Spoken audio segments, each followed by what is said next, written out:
Let's call the meeting to order this, what day is it? 21st day of January. Madam Clerk, can I have the roll? Councilmember Evans? Present. Councilmember Edwards? Here. Deputy Mayor Randolph? Present. Mayor Millman? Here.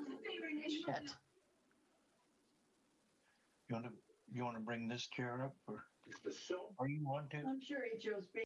You want to just turn your volume up? Mayor Millman? Here. Councilmember Bess Campbell? Present. Councilmember Arndt? Here.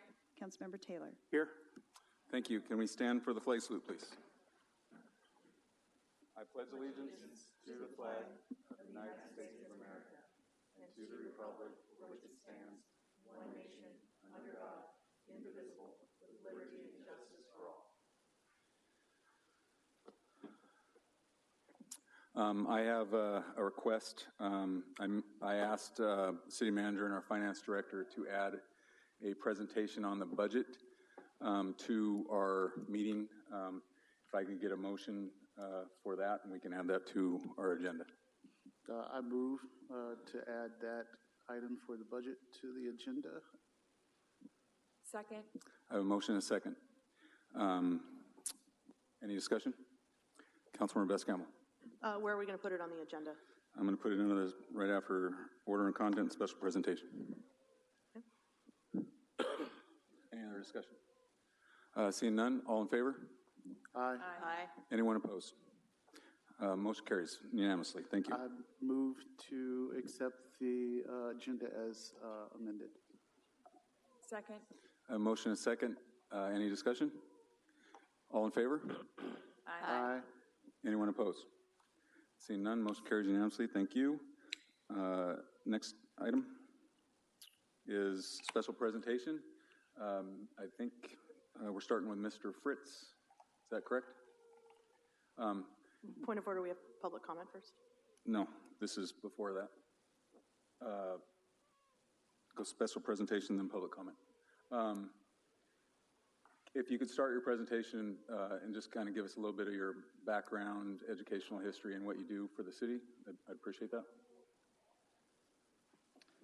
I'd be happy to, Mr. Mayor. There we go. The presentation's up. I've served as the city's finance director for the last 10 years. I've worked for the city for the last 13. Prior to working for the city, I was a Washington state auditor, and I audited local government.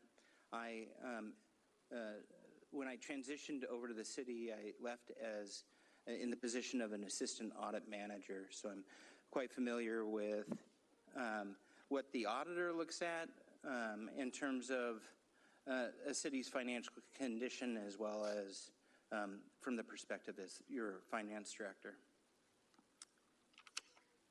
So I was asked to do this presentation, and I've got 3 topic areas I'm going to discuss with council this evening. There's a tool provided by the Office of the Washington State Auditor called the Financial Intelligence Tool, or FIT. So I'm going to talk briefly about that. And then we have our annual fiscal financial audit, which was for 2023. That's concluded. The exit conference is scheduled for, the exit conference for that audit is scheduled for this Thursday. I'll talk about a particular item that was audited in that particular audit, and then touch on some points of the biennial budget for 25 and 26, specifically around operating margin, to add some clarity for everyone. So the FIT tool is available online for any person with access to the internet to go in and take a look at their local governments and understand their financials. It provides a number of metrics and ratios to evaluate things like financial condition and so on. It also provides the underlying data that makes up those metrics. And in particular for the city of Woodinville, in the FIT tool highlighted a particular metric that shows as cautionary. And so it's generated some conversation, and I think it adds value for us to talk a little bit about it and give give everyone the necessary context to evaluate this metric appropriately. So this metric specifically looks at the general fund only and the change in cash position from one year to the next. So specifically what's being called out as cautionary is that the cash position in 2022 was higher than the cash position in 2023. Our cash position went down by 0.8%, and it went negative by 0.8%, below the benchmark, which is 0%, and equates to roughly a little over $300,000. I think it's important, one, to note that this is for a $43 million fund balance. It went below, it dropped below 2022 by $320,000. So it's not an alarming amount by any stretch of the imagination when you put it in the context of the amount of money we're talking about. The way this metric is calculated is you take the ending cash and investments from 2023 and you subtract it says here beginning cash and investments, which is also the ending cash and investments of 2022. And then you divide that by the beginning cash and investments of 2023. And it gets you your percentage. And this indicator shows the percentage change in ending cash and investments compared to the prior year. And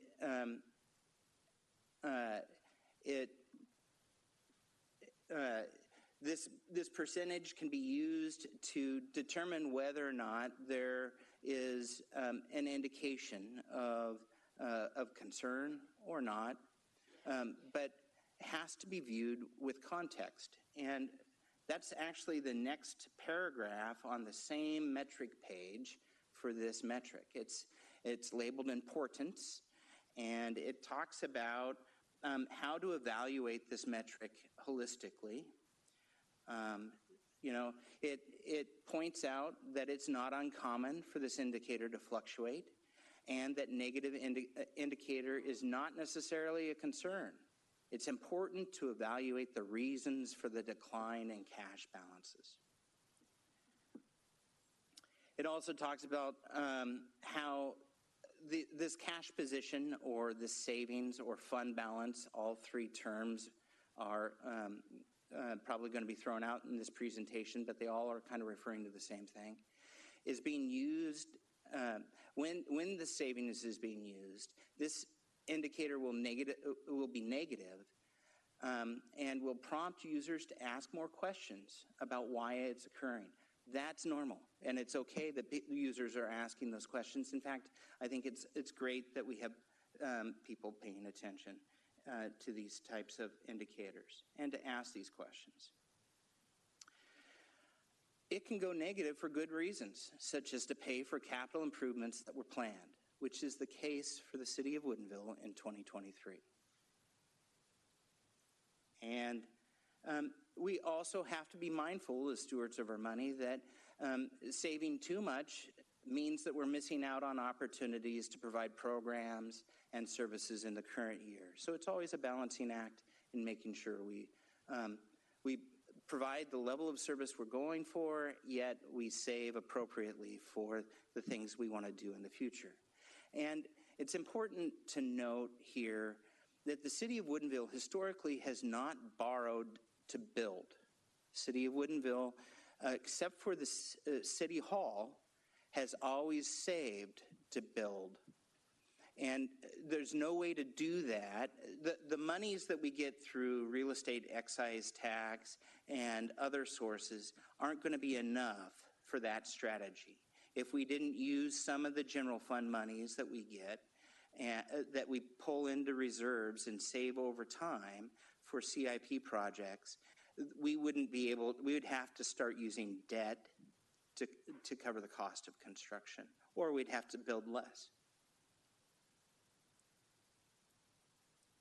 So in 2023, we actually spent out of the general fund $3.5 million of our savings, our reserves, our fund balance, our cash position.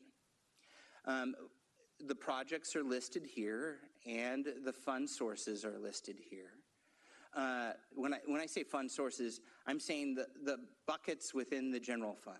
We have undesignated reserves, which is listed as reserves on this table. We have money that we collect from sales tax, which is derived from construction activity, historically volatile, and for years we've carved that out specifically for CIP activity because of its volatility. We have streamlined sales tax mitigation money. We knew that that money would end at some point, so we carved that out specifically for CIP activity and reserved it for capital purchases. And we have money that we get from leases for up at the shop property. We have a cell tower up there that we lease out. We put that money into a bucket to fund improvements to the shop. So all of those sources of revenue paid for these capital improvement projects, and they were saved up over time. If we take a look at that same metric for 2024, which we can't do on the tool because the auditor collects the data from the city every year, sometime around the end of May, beginning of June. The statutory deadline is the end of May, is when cities are required to turn the data over. That gives us the time we need to close out our financial statements at the end of the year. And they put that data into the system. So they only have through 2023. But I was able to put together some preliminary unaudited numbers for 2024. And I can say with a high degree of confidence that 2024 will show a 3% increase in cash position for 2024, which is $1.3 million more than 2023. And if we look at 2022 to 2024, it's $1 million more from that time horizon. So our financial this indicator it'll be listed as good as opposed to cautionary this time next year.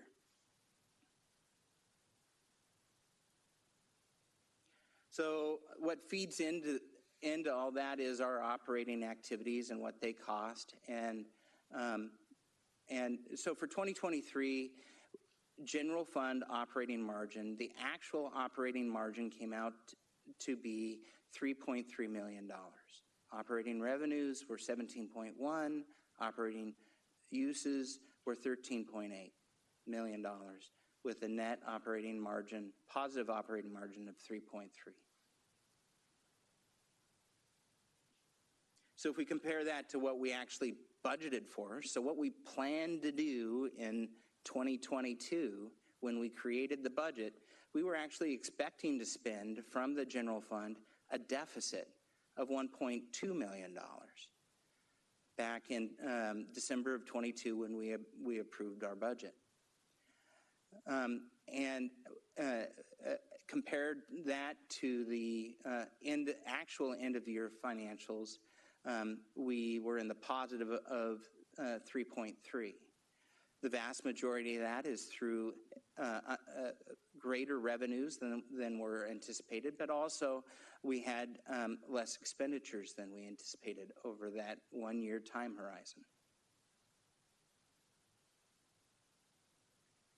And this is another look that tells you a similar story for operating margin for the 23-24 biennium.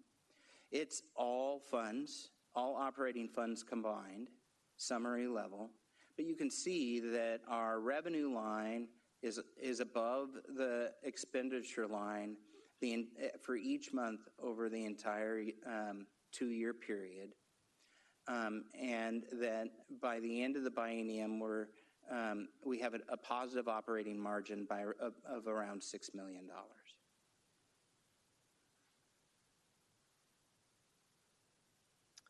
So that's the FIT tool and the particular metric that was causing some of our constituents to ask some great questions. And hopefully this provides some context around whether or not that cautionary outlook is a concern or not. So let's take a look at the financial audit, or dive into that a little bit, because I think there's another component of this audit that's germane to this topic. So just real quickly, the state auditor is the one charged with the responsibility to audit the city. They do so on an annual basis. And traditionally, they conduct 2 audits. Sometimes they would do more.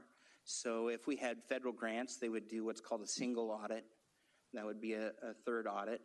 And if there was ever a suspicion of fraud, they would be the one that would come in and audit for that. But the 2 normal audits they perform is a financial audit, and that's where they look at our financial statements and they ask the question, are they presented fairly? Would a reader be able to rely on these financial statements when they look at them? And then the second thing they do is an accountability audit, and that's where they evaluate whether or not we as a city are adhering to the applicable state laws, regulations, and our own policies and procedures. So as part of the accountability audit, every time they do an accountability audit, they select items. They do so on a risk-based approach, and they selected 6 items for the fiscal year 2023. And the one that is, I think, germane to this topic is financial condition. They do this particular topic every time they do an accountability audit. And they review for indications of financial distress. I sent an email to the head of the audit team, the audit manager, his name's Haji Adams, asking if he would provide us with a written statement of the conclusion of his audit work on financial condition, since he couldn't be here this evening to present it himself. And so this is what he provided out of that email. It's a lot to say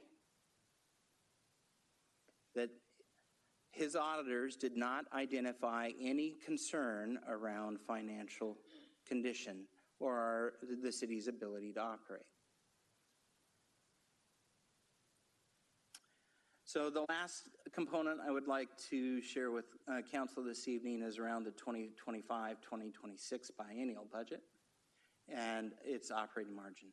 The first thing I want to point out, and just to make clear for everybody, operating margin is a term I'm using very loosely for the layperson to help them understand a very complex topic. It is not an accounting term that's used by government accountants for our financial statements. Instead, we would be calling it excess deficiency revenues over expenditures, which is a mouthful. So I use the term operating margin. In the business sector, this wouldn't be the true definition of an operating margin, but in the context that I'm using here, the operating margin is revenues minus expenditures. If it's positive, it's a positive operating margin. If it's negative, it's a negative operating margin. And if it's negative, we're using savings to fund something, okay? And in this particular context, it's over a 2-year time horizon. It includes transfers to other funds for operating activity. In our budgeting process, that's the way we do it. If you were to look at our financial statements and the way which we report as prescribed by the state auditor, we actually take transfers and we put them below the operating margin line, which is less conservative than the way we approach it from a budgeting standard. And it doesn't include capital expenditures, and it doesn't include transfers for CIP activity. So that baseline, I think, is really important for people to understand. For 2025-26, for the general fund, we have a neutral operating margin. It's positive $12,000, which is nothing. We used to have a public works director that would call that bug dust. So it's neutral, right? We're anticipating bringing in $32.6 million over the two-year period, and we're anticipating spending $32.6 million over that same period. When we look at all operating funds, we have a negative operating margin. So we're spending savings when we look at all operating funds. But we're doing this intentionally. It is planned and appropriate. And I'll explain why. The two funds that go negative are the lodging tax or hotel motel tax fund, which funds our lodging tax grant, and then the development services permitting fund. So lodging tax, the reason we're going negative there is we've established a policy that says the reserve balance we want to maintain in that fund is $50,000. Well, we have more than $50,000 in that fund, so we're spending the excess reserve. Okay? And the development services permitting activity, in 2021, the city went through a fee study. And in that fee study, the council adopted a fee policy and strategy that said we're going to not subsidize permitting activity anymore. It's going to be 100% funded by fees. And we're going to look at fees over a cyclical period of 5 to 10 years. We're not going to look at it year to year because it's too volatile of an industry and a revenue stream to look at it over a short time horizon. So given that, we would expect the fund balance for permitting activity to go up and to go down over time. So the fact that it's negative isn't really the metric by which we would say, is this good, is this cautionary, or is this concerning? That's not enough information. So what is enough information is the fact that we have over $3 million in the permitting fund. And we've established by policy a reserve balance that we don't want to go below without consideration of $500,000. So if we spend down by $1 million in 25, 26, that fund balance, we're not going to get near that $500,000 threshold. We're still well within the boundaries that we would expect for this fund.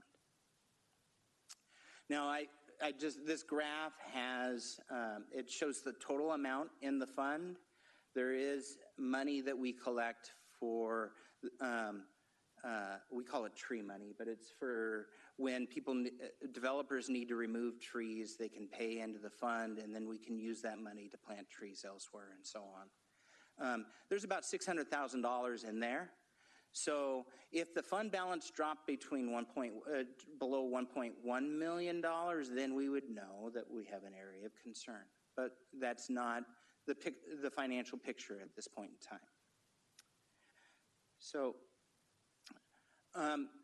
in conclusion, I would just point out that the basis for my conclusions that I'm going to share are based off of my experience as a state auditor, the guidance provided by the state auditor, the audit work performed by the state auditor, and my experience and expertise as your finance director.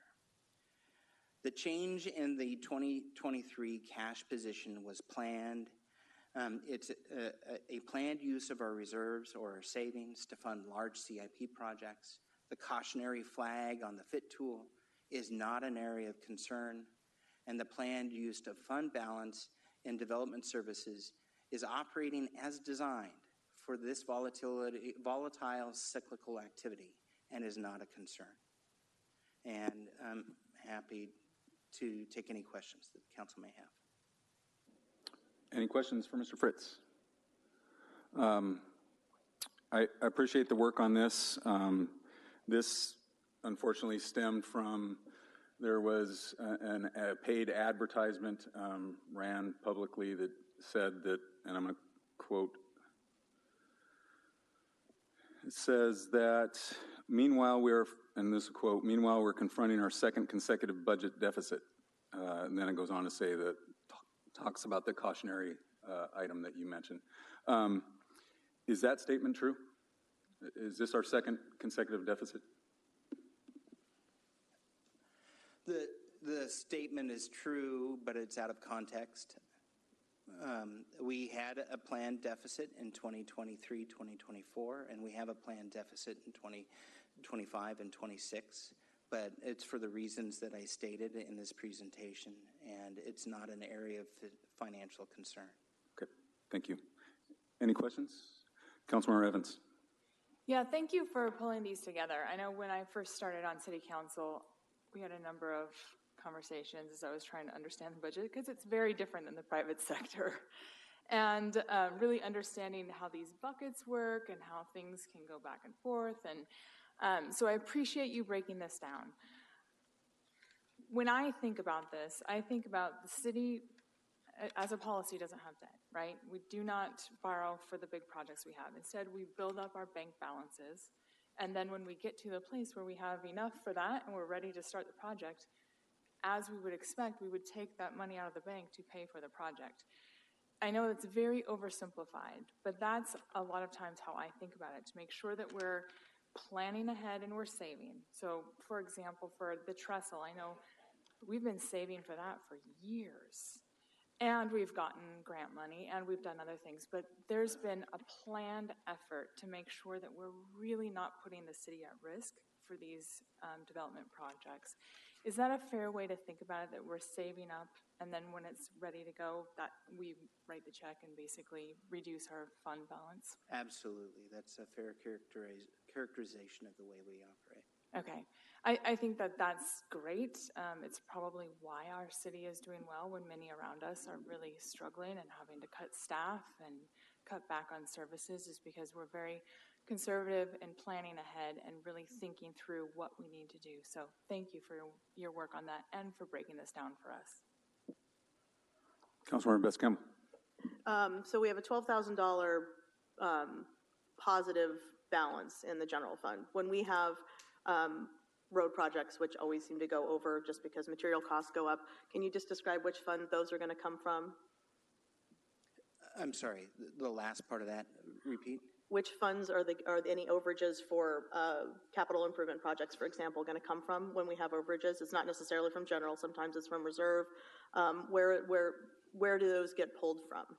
It depends on what the circumstances are and what the project is at the time that it occurs.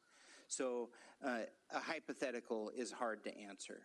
It may be that a high degree, well, for sure, for example, REIT came in higher than what we planned for excuse me, let me be really specific. The REIT in 23-24 came in higher than what we were anticipating back in October of 24. So we have a little bit more REIT reserves that we could tap into if a project came in over. But if that didn't exist and there were no other alternatives, then we would probably turn to the general fund unreserved balance to help fund that project. Or the council could choose to defer another project that hasn't started spending money yet. Right. I just wanted to confirm that we have several different funds that generally we have reserve funds for projects that we've been saving long term for. We pull from that. So we don't necessarily go to reserve or to general fund first, but it's there if we need it, if other fund balances aren't appropriate for whatever a project overage is. Is that a fair statement? It's a fair statement, except we have a past practice of going to the general fund for a land acquisition.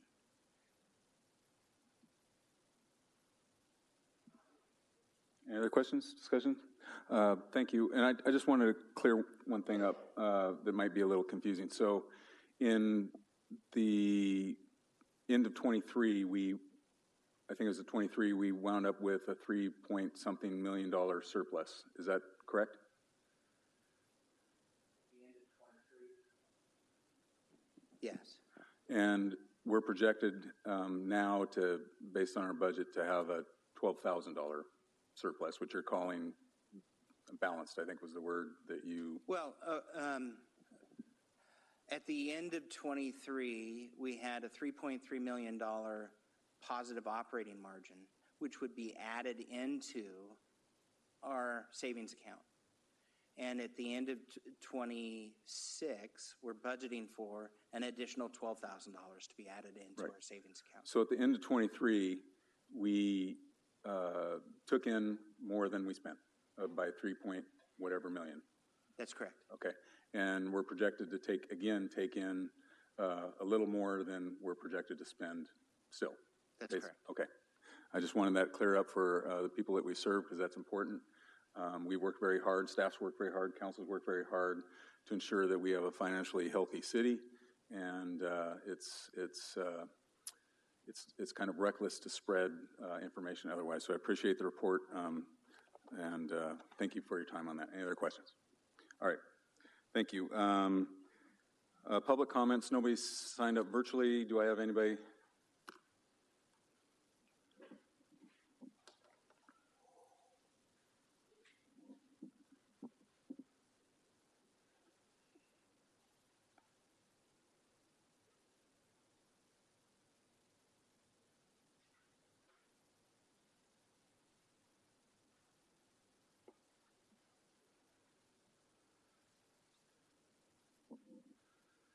Okay, public comments. When I call your name, please come up to the microphone and state your name and whether if you live in the city limits or not.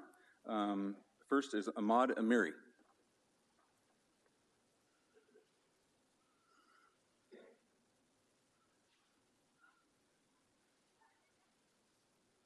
My name is Ahmad Amiri, and I live in Woodinville.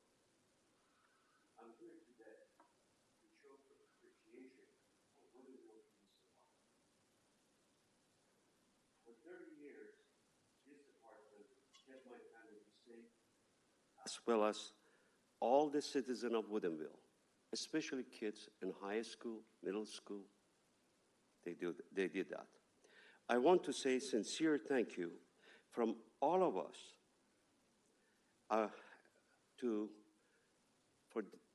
it comes from our heart, from my family especially, and I know everybody else because of this police department.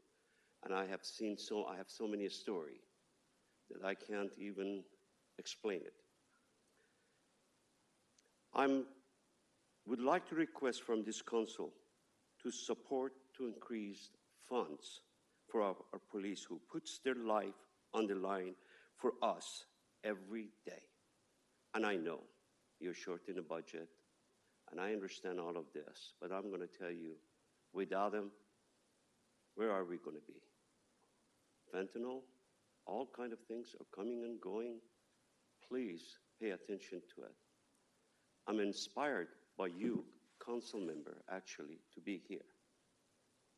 I haven't been involved for years and years, but now I am involved, and I advocate for them. I come from harsh places, and I've seen lots of things. And every day that I go, this safety is important to me and every one of you, council members, believe me, it doesn't matter. They work very hard.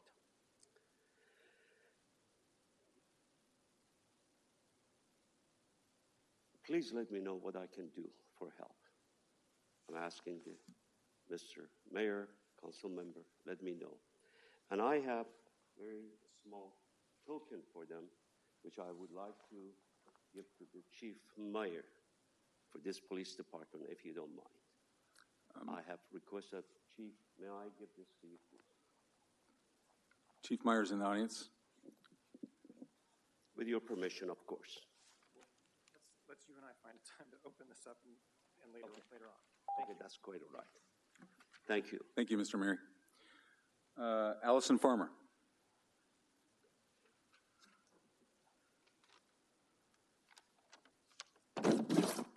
Good evening. Alison Farmer, resident outside the city limits. My talk's really about the comprehensive plan, so I'd actually made a couple of comments for the planning department. The plan incorrectly places all our required affordable housing in the general business GB rezone area. This is misleading and it does not reflect the future distribution. Future councils, commissions and agencies will be misplaced by this inaccurate representation. It's already caused confusion and questions and will continue to do so. The city is exceeding its required housing targets, yet planning remains unclear. This plan does not show you where all those affordable units will go, especially the 1,303 extremely low income. The city has delayed implementing real affordable housing solutions. At the moment, this 20-year plan is pretty much ignoring all recommendations from different organizations that have reviewed it. Tying affordable housing to incentives has proven ineffective so far, and I feel a mandatory 20% inclusionary zoning policy citywide is now necessary. The city should not prioritize developer interests over community needs or our GMA requirements. This council must adopt an affordable housing strategy before rezoning, upzoning, or signing any further DAs. And Mayor Millman, I would ask you to please add it to your agenda item for your next meeting. It's time. Puget Sound Regional Councils reviewed this plan and have raised concerns about our housing over-allocation without corresponding infrastructure plans, a concern I also shared. And I doubt they are even aware of all the affordable not going into GB, which is just going to add to our unbalance even more. The transport section only accounts for assigned GMA housing and job targets, not the exceeded numbers the pipeline projects and GB rezone will bring. This will impact not just us, but our neighboring jurisdictions. This plan fails to meet the necessary GMA requirements of extending sewers that would address failing septics and allow for a more integrated and equitable approach to growth. Nearly half of Woodinville consists of R1 properties, yet the recommendations from Fish and Wildlife were mostly ignored because they did not fit with downtown plans or existing code. This plan requires additional study sessions and a substantial rewrite. The GB rezone should be removed as the primary affordable housing solution, and a balanced citywide approach to affordability is taken to ensure a sustainable, forward-thinking approach that does not overburden us with housing that our infrastructure does not support. And I'd also very much appreciate that it included the mention of Old Town in the community history appendix. Thank you. Thank you.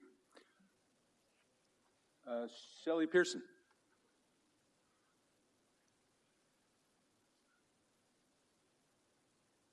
Good evening. I'm Shelley Pearson. I do not live in the city limits. I work in Woodinville, and I grew up in Woodinville, and I currently live in Bothell. I want to speak on behalf of a pool and community center in Woodinville. I know that's something that's being discussed, and I'd like to advocate for that. I think something like that in Woodinville would have an incredible impact on the entire area, the entire region. We have 4 high schools who are currently without a swimming pool home that they can swim and compete out of. We have multiple club swimmers that have traveled vast distances to compete and participate in their sports. We have a safety concern in our communities with huge amounts of water all around us, but very limited access to swimming lessons that are affordable for most of the community, unless you join a private club. So I'd just like to speak on behalf, especially of swimming pools in our communities. When North Shore Swimming Pool closed and went to McMenamins, we lost a huge asset in our community, and I'd like to see that come back. And having that part of a community center, a rec center, would be an incredible asset to everybody in the community. So I would appreciate it if that was something that you seriously considered for the future. Thank you. Thank you. Rosa Antoine. Rosa Antoine. I live in Woodinville. A couple of weeks ago, LA burned down. I sat and watched for a whole week what was going on. It was scary. I have friends down there, but luckily they didn't live anywhere near where there was a fire. And I looked out the window and I saw the big trees around where I live. And I thought, oh yeah, they could go up like nice torches. But luckily it rains all the time, so I don't have to worry about it too much. But I would like to just mention that I also thought about the fact that droughts can happen anywhere. And I remember when I was a kid, I lived in Vancouver, Washington, and we had a drought one summer, and it lasted for about 5 months. And everybody was just like going crazy because of that. And it went away, and nothing burned down. But it really hit me hard when I was watching that fire down there, because I suddenly realized, oh, I'm really not prepared for something like that. I don't know what I'd do. So I just thought I'd bring it up to you guys and mention that it might be something that you give a little thought to, because we've got this nasty thing called climate change going on. So we'll probably have to think a little outside the box to get the answers. And that's all I want to say. Thank you. And I'd just like to tell you, we did send 2 fire engines down to the LA area. In fact, they're working in the Malibu area, protecting property down there, and 2 strike team leaders. So we're down there contributing, and they've saved millions and millions of dollars of property and haven't lost any property. And they're, strangely, it was something I've never had to do, but they're running around shutting off gas and sewer lines that are just open and running. So it certainly is a disaster, but we're doing our part to help. And we've also bolstered our wildland firefighting team in this area. So I appreciate your comment. Heather Hendricks McAdams.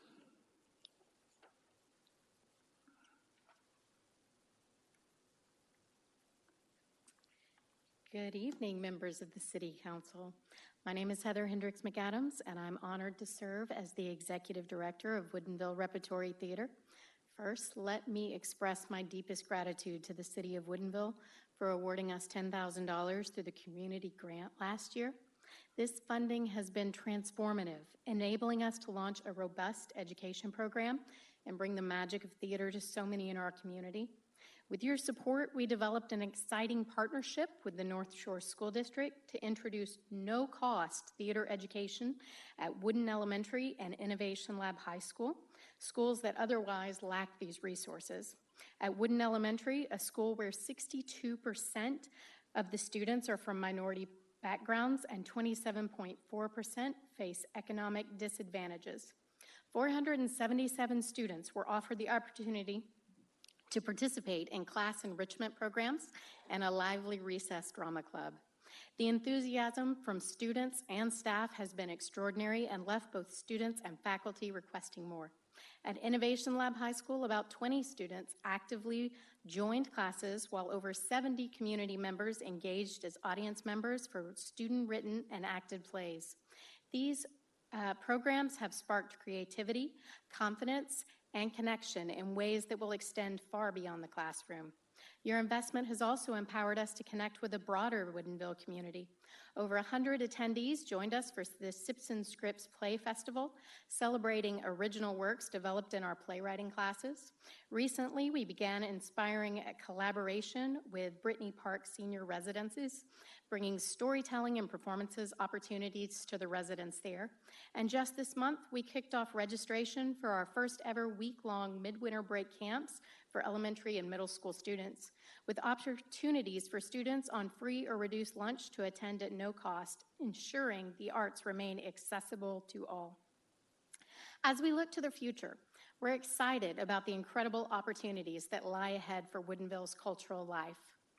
The development of a creative district would not only elevate our ability to host workshops and performances, but also integrate the arts into the heart of our community, alongside our renowned wine tourism industry.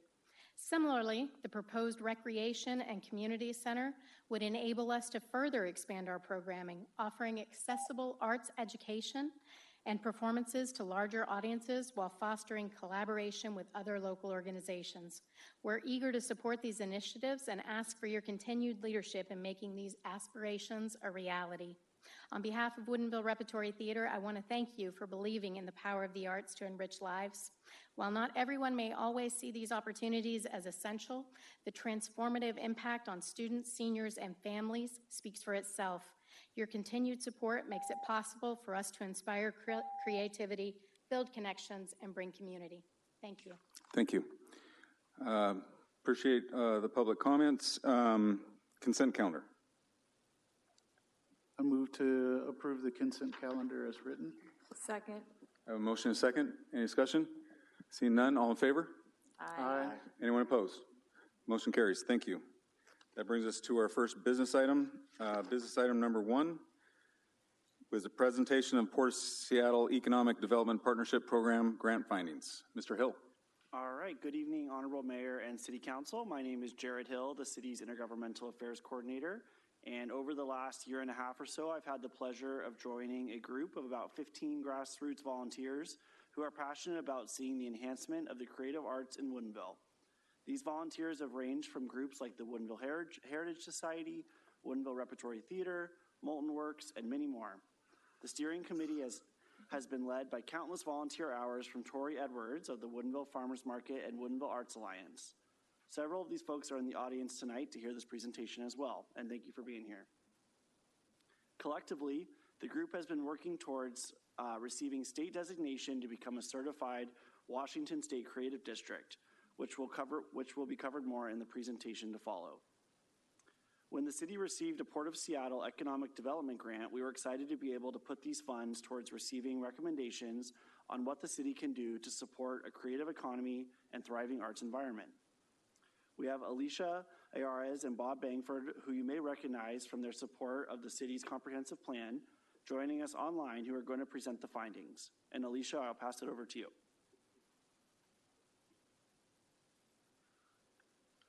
We can't hear you, Alicia.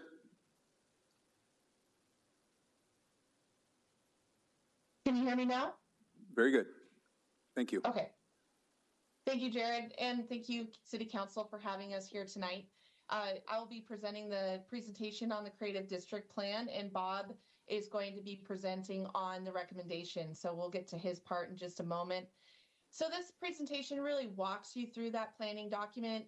If you happen to have seen it or have it in front of you, we're going to go over a little bit about the introduction, the project background, some research we did on existing creative economies in other locations in Washington State and outside of the state, including those case studies. And then, of course, Bob is going to talk about the recommendations to land use and community design that's going to help further the creative arts district or creative district. So what is the Creative Arts District? Well, it's a strategy to develop and support the growth of creative industries. And from what we found in our research, Woodinville has already started to pop up different types of industry types within particular locations. And so the key benefits around this district is, of course, supporting local artists. And we just heard public comment on that type of support, but also kind of harmonizing these groups into one more formal agency so that they can further and promote arts within Woodinville. This spans a couple of different arts types, and so I'll get into those in just a moment. But it's also an economic catalyst. You have your wine district that's closely neighboring, where we see this district starting to crop up. And the two of those things are sort of symbiotic, and they can support one another, as well as other economies within the district itself. And it also, by doing this planning study and possibly getting designation for a creative arts district, can spur additional funding through grants for the arts as well as other economic initiatives within the city. So the purpose of this planning process is really to guide the designation of the creative district within Woodinville. It's not designated yet by the Washington State Washington State Arts Commission, but it will start to strengthen that should the agency want to follow that and get that designation. The plan kind of fosters that dynamic cultural environment. It enhances the community's identity. There's a lot of characteristics that can be drawn upon within a creative arts district that can be enhanced through this planning process, as well as other planning processes in the future. Can attract visitors so that they can come and see the types of art that they're most interested in, or that they want to purchase or be a part of if it's a live class. And it just drives that long-term economic growth. The plan will also foster some of those creative and collaborative resources, allocating funding to different bodies to enhance the creative art district. So for that Washington State's arts designation, it requires some things, which is not fully, the city is not fully responsible for that. It really is of a steering committee, and that is made up of local artists, business owners, arts and cultural administrators, some local government representation, business and downtown associations, as well as others. And that group really is to collaborate on a comprehensive plan for that district, and therefore can receive funding and the designation for that arts district.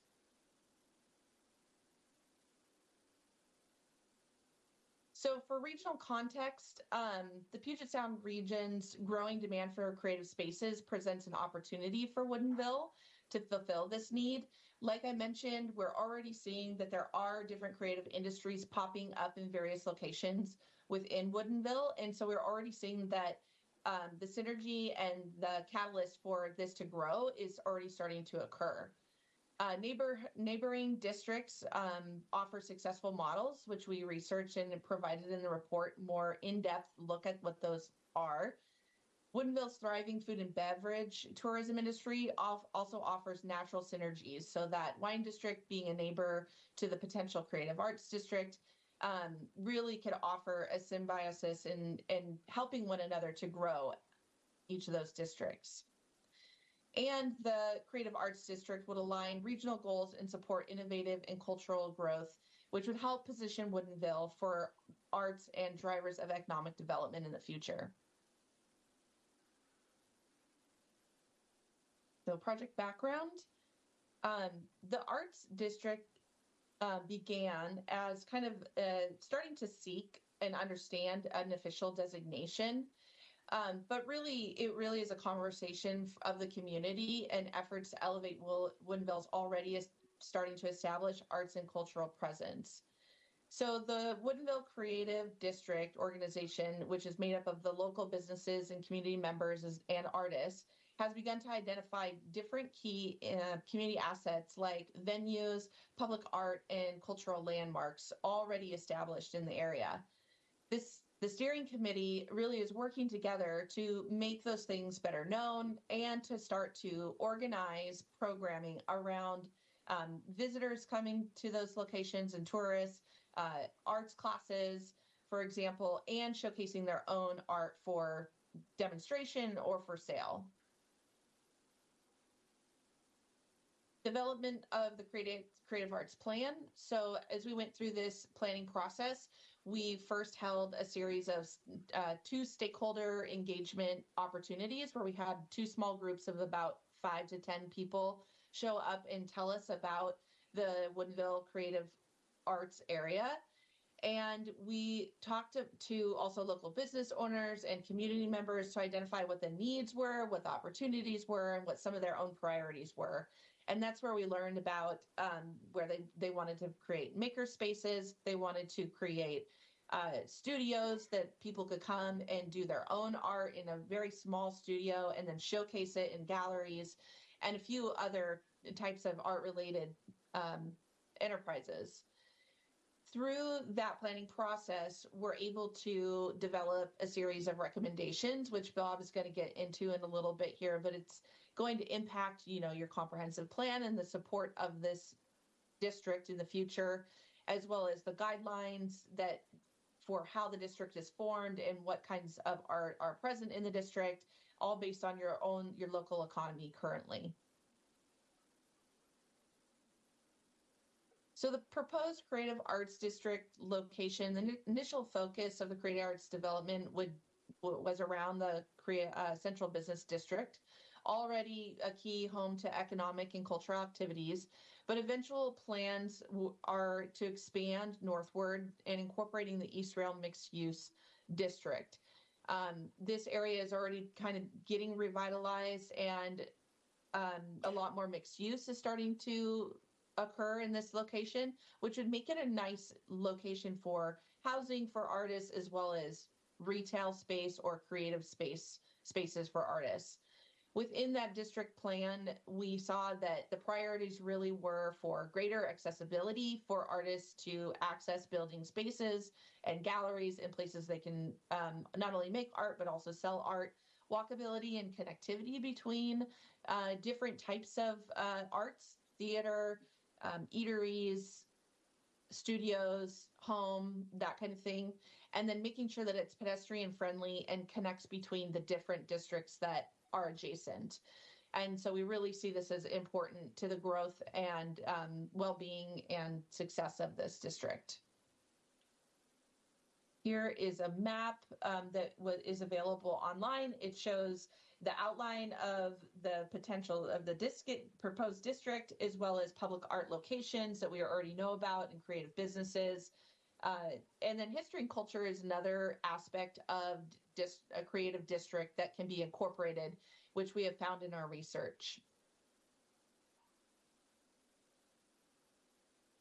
So the identified needs of the creative district, and I hit on some of these already, is the affordable commercial space. And that's where you're going to see smaller creative spaces like studios or, one studio for one person or for multiple people to come and create.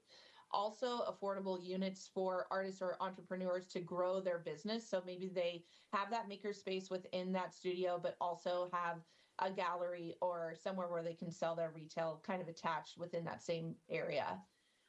The other needs were to create a creative hub. So this would be establishing multi-use venues for art exhibitors, workshops, or community events. I already mentioned maker spaces, and then complementary uses would strengthen the ties between the arts and the local wine and food industries and tourism with those adjacent districts.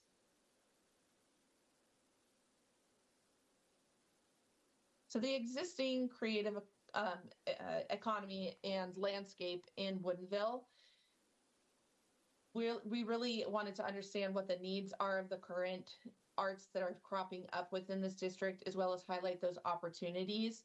So there's already a wide range of industries, including the traditional visual and performing arts, design and architecture, the food and craft beverage. There seems to be quite a few popping up within this area, but also that adjacent relationship is really important. And then media and software development. Those are some of the top ones that we've seen, but we've also seen some smaller outliers that either support these industries or brand new creative types that are also located within this area. So the existing landscape, we've also found that there's a significant overall employment within these industries. So I mentioned the food and drink, advertising, photography and design, and then specialized contractors, particularly the glass and tile work, that we're also seeing as really big kind of employers within these areas. So employment patterns in Woodinville include many jobs, of course, in that food service industry, but also in that arts and entertainment and recreation types of jobs that are dispersed around the city, but less concentrated in the core. These patterns kind of highlight the opportunities to centralize and enhance the creative activities within the district. So just a little bit about the case studies, and if you want to see those in more detail, they are in the plan. Our team researched probably between 5 and 10 different districts or arts districts outside and inside of Washington. And what we really found is that they can be sort of centralized, some key themes, and the top key themes that we saw was around art, but also the historic nature of the location. So if there are a number of historic buildings, there is an architectural feel of the facades and sort of the architecture and the relationship between buildings, that historic characteristics can be brought into the arts district and can be showcased. And then also sustainability driven. So really getting into those LED building types and looking for opportunities to make it more sustainable for the artist makers, as well as the buildings itself. So looking at each of those, the successes from those different things, we really were focusing in on what was most applicable to Woodinville in our study.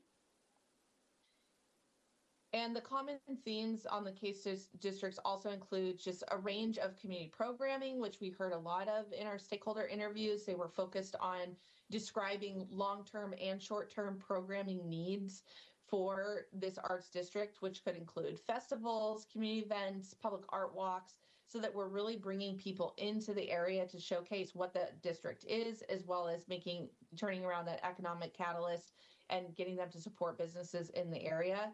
We talked about connectivity and mobility. Those things are super important to what we saw in our research, as well as what we heard. Common anchors within the district also provide that sort of stability and cohesiveness. So community centers can be part of an anchor within an area, but so can maker spaces or a central location where there are a number of studios or artists are living that can also help with that. And then really centralizing in on the unique experience that the Woodinville Creative District can provide to the public. And every creative district has a different feel. And so really honing in on what that means for Woodinville. And like I said, the relationship to adjacent districts, as well as the key art industries within the district, are those really special things that Woodinville can drive in the future.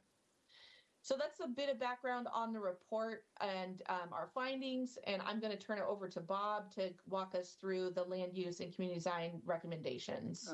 Just a second. Any questions for Alicia? Council members? Thank you very much, Alicia. Hey, thanks, Alicia. Bob Bankford, partner at Makers here, and good evening, Mayor, council members. So I'm gonna talk about the next tools that we can use here, both in the current comp plan or the draft comp plan, and then looking into the how to integrate this into zoning and the design regulations, as Alicia mentioned. Let's go to the next slide. And this just simply zooms in on some of the core EMU areas closest to downtown and closest to the future trail in the middle of the right-of-way there. Next slide.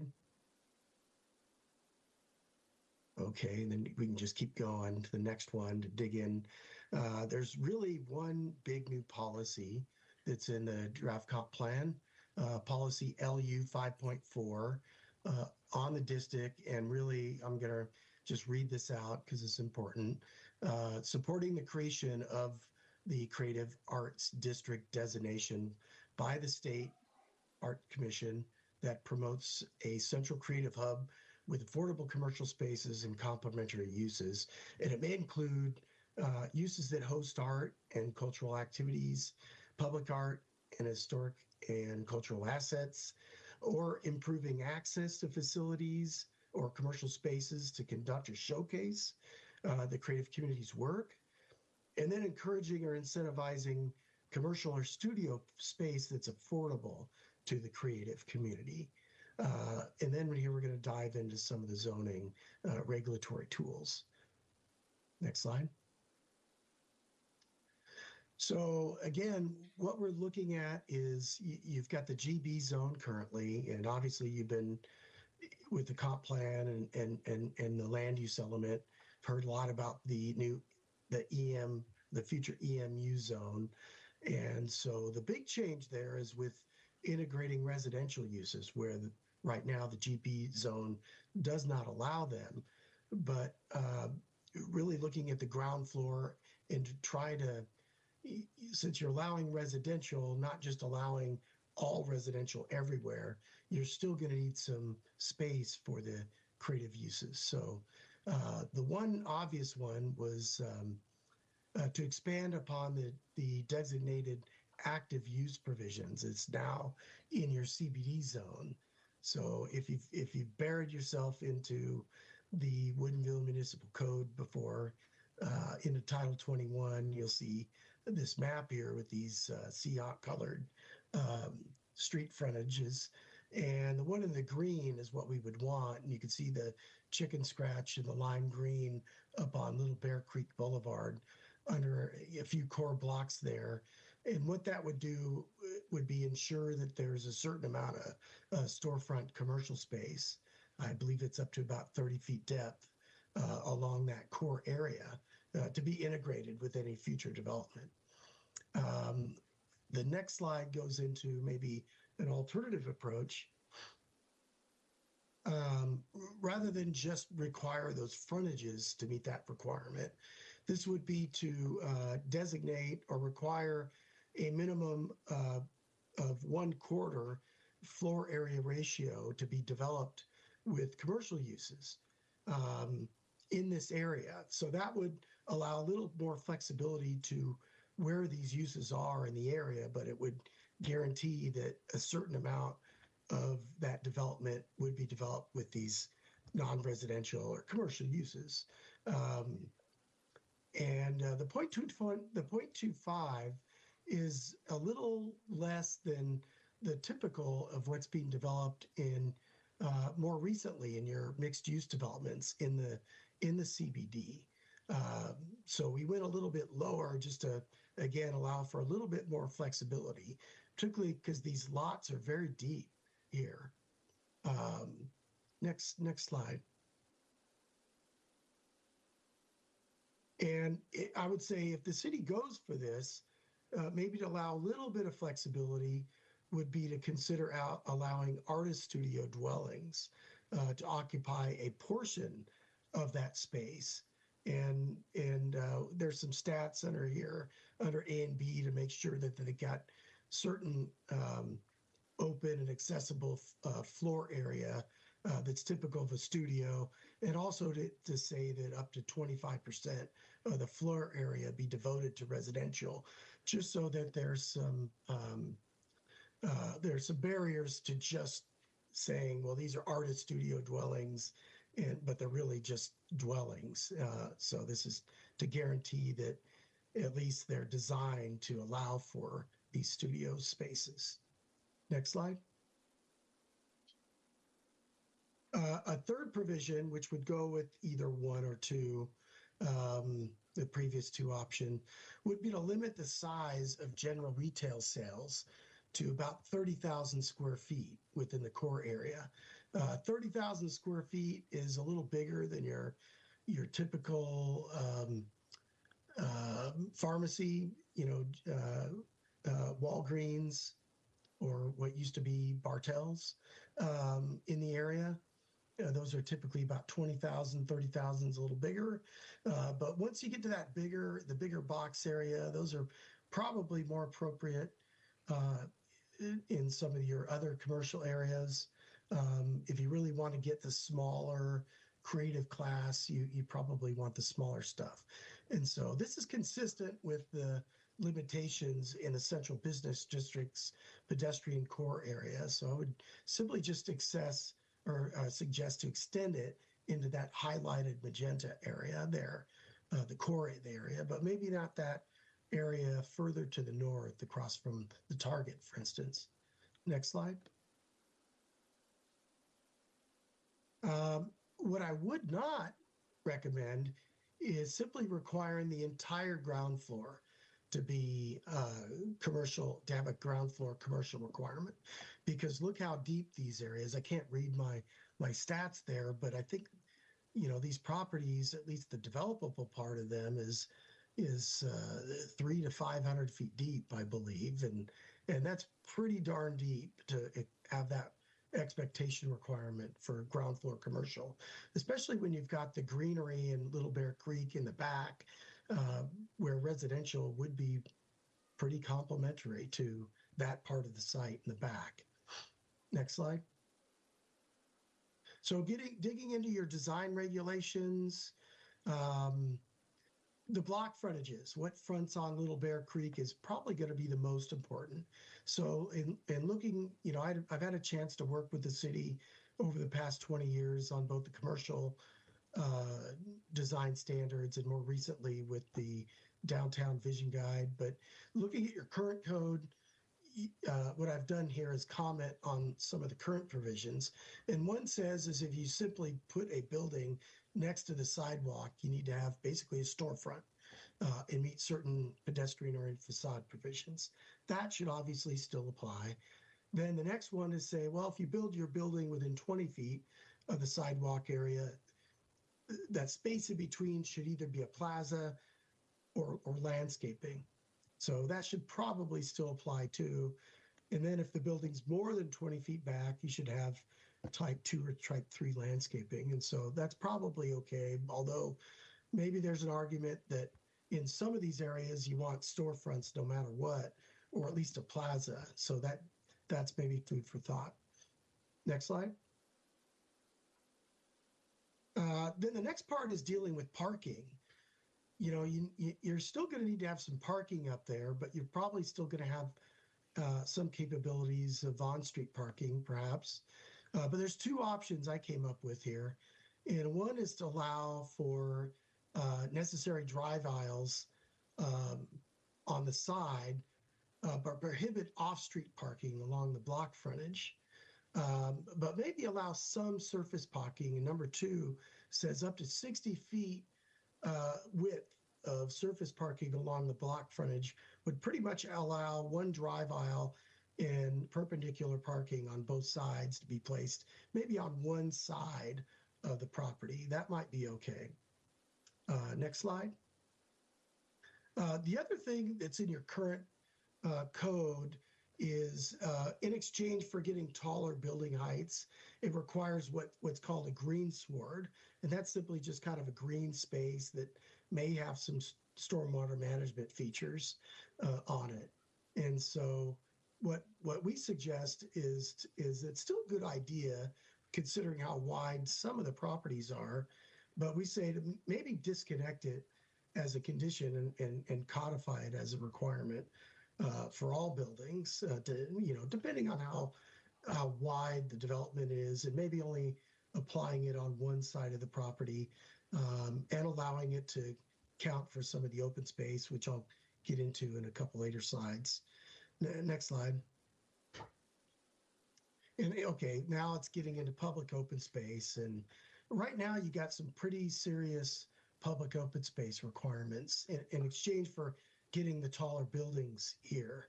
And what I would say is to maybe, it requires at least 10% of the net lot area plus 10 to 20% of the building footprint, which is quite a bit, but the code allows quite a bit of flexibility for what can be counted.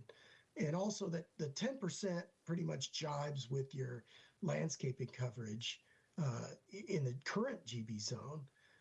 But I would say to maybe rework it a little bit to require some usable open space along those block frontages, while allowing those green swords I just mentioned to get some credit for doing that. But we'd probably want to test this with the feasibility, some mixed use development before you get and codify some adjustments here. Next slide. And then sorry, down to some of the last couple here, I promise you, that you should continue to use the same commercial design standards that currently cover for the CBD and also the downtown vision and illustrative guide, that those should be used because we've had some success with those in downtown already with some of the redevelopments that you should look at using those. In fact, I've been working with Robert and Robert's waiting for a scope of work from me to make some amendments to this, given the comp plan here and also given some of the new state design review requirements to make some changes to integrate these into these documents and also to combine them. Next slide. And then there's, I think, one last thing on here is you also have some integration of public benefit features right now in exchange for some of the taller buildings. And what I would say is, as tempting as these things usually are, they're very, very difficult and very unpredictable for the development community. And what I would say is, since you're already looking at integrating new required affordable housing provisions, and you already have a bunch of these other design standards, I would look at doing away with the current approach and to simply integrate what you really want into requirements in the design standards. And again, allowing some of these taller buildings with some mandatory affordable housing, and also you're going to have a lot of structured parking just to get some of the taller buildings anyways, at least taller than, once you get taller than 4 floors, you're going to have to pretty much have structured parking and your other design requirements. So I say recommend avoiding complicated current approach in favor of something that's more predictable and requiring those features that are most critical while recognizing the development feasibility. So there with that, and I'll just say that's my daughter in front of a bunch of the slides, one of downtown's favorite fans, and we'd be looking forward to touring new and future developments with her. So there. Thank you. Look forward to any questions. Do. Thank you, Bob. Any questions from council? Councilmember Arndt. Thank you for this presentation and for the work that you've done on the details of the policy and what needs to be put in place from the city side to really support efforts to get the creative district certified by the state and underway. I'm just curious to what degree all of these recommendations are currently integrated into our draft comp plan and what portions are not currently included in that. I can answer that question. So basically, the only thing that's actually relevant to the comp plan at this point is that policy, the 5.4, land use 5.4. That's the only thing that's actually relevant to the comp plan. Everything else that they have been talking about, those are development regulations. And so those will be taken a look at when we get into the development regulations, which we'll talk a little bit more about when we get into the next agenda item. But yeah, the policy has actually been incorporated, but most of the other stuff is actually development regulations. Thank you. And just to clarify, as we approach this comp plan, this is a big picture plan that then all of the specific ordinances come after we have approved and passed that. That's so correct. Not only for this, but for other subjects we'll talk about later, affordable housing, parking, all those things. Correct. The comp plans kind of sets the overall framework, and then the development regulations are your implementation tool, and that's where we get into the weeds and the details and everything. Okay, thank you. Councilmember Evans. So I know this is going to be in the weeds and the details, but as long as we have you here, I want to ask the question. What have you seen work in creative districts or just in helping smaller businesses get up and running in terms of affordable commercial opportunities, especially if we're taking a look at some of those mixed use cases where we have maybe a 500 square foot residential and then a street front maker area? I could start on this if others want to chime in. My firm did a lot of research on this because it's something we're very interested in trying to either create or maintain affordable commercial space. And it's a really tough issue. And no one has really legislated it as a strict requirement, for instance, kind of like you do for residential. However, there are other opportunities. There are other things that you can do on top of what I've already brought up here, and that is particularly when you have leverage on a site, or the city may own it, or the public sector may own it, and then there may be some leverage to try to get some more affordable spaces in there just by how you lease the properties or save some. And so some of it might be just maybe working with your property owners, even if they aren't public, to see if there's a way for them to have leasing arrangements to try to at least get some to save some of the spaces for more affordable spaces. So I don't know if Alicia and Jared have other ones, but that's where I would start. Yeah. Okay, so either we work with the developer to maybe take possession of that and run the lease. Is that what I heard you say? There's not like something like Arch for commercial is what I'm hearing. No. Okay. Okay, so it would be great if you have the opportunity, or maybe Jared, if you could follow up, it would be great if we could see a couple of those examples. I know I've been really talking, especially with the chamber and other people in the community, about how we could bring more affordable commercial here. So if you've done a lot of that research, I would certainly love to read it. Thank you. Councilmember Bascal. So in your revitalization efforts that you've been providing with these artistic districts, with redevelopment, there inevitably comes displacement. Do you have strategies for reintegration of businesses that could be pushed out when redevelopment occurs, how to either keep them in the city during development, but also how to bring them back? Do you have any ideas or tips? Obviously not at the tip of your fingers currently, but have you had experience with that in the past? Bob, is that something you can answer? I haven't encountered that in my experiences. Yeah, it's something that a lot of my coworkers have dealt with, where we're dealing with in some of the sub-area plans in Burien, for instance, where there's a concern about commercial displacement. And I know that they've integrated some policies there, although some of their policies really are, where some of those it's a tough issue, because especially if you're looking at needing new residential development or growth in some of the areas where the businesses are so, they desire to keep them so much, they decided to not upzone them, for instance, and simply just retain the zoning because they wanted to retain those businesses. But then you're also giving up the ability, you're saying no to redevelopment and to get the housing that you want and need.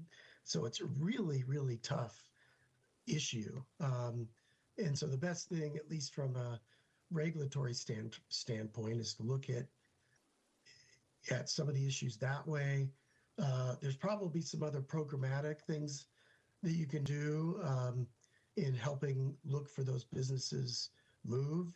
I mean, I'm a resident in Bellevue, and I've seen a lot of the old businesses keep hopping around downtown, where the towers have displaced all the old businesses. And so I don't know what the city of Bellevue, for instance, has been doing to help some of the other businesses, but it seems to be a trickle down where businesses will keep bouncing around, but then the lowest ones in the totem pole are the ones that kind of disappear. It's a tough issue. There's no silver bullet on this thing. So I think that's about all I have to add at this point. Anybody else? Again, thank you for your presentation and work on this. I'd like to express my appreciation as well as my excitement. I think this dovetails in really well with our comp plan discussions.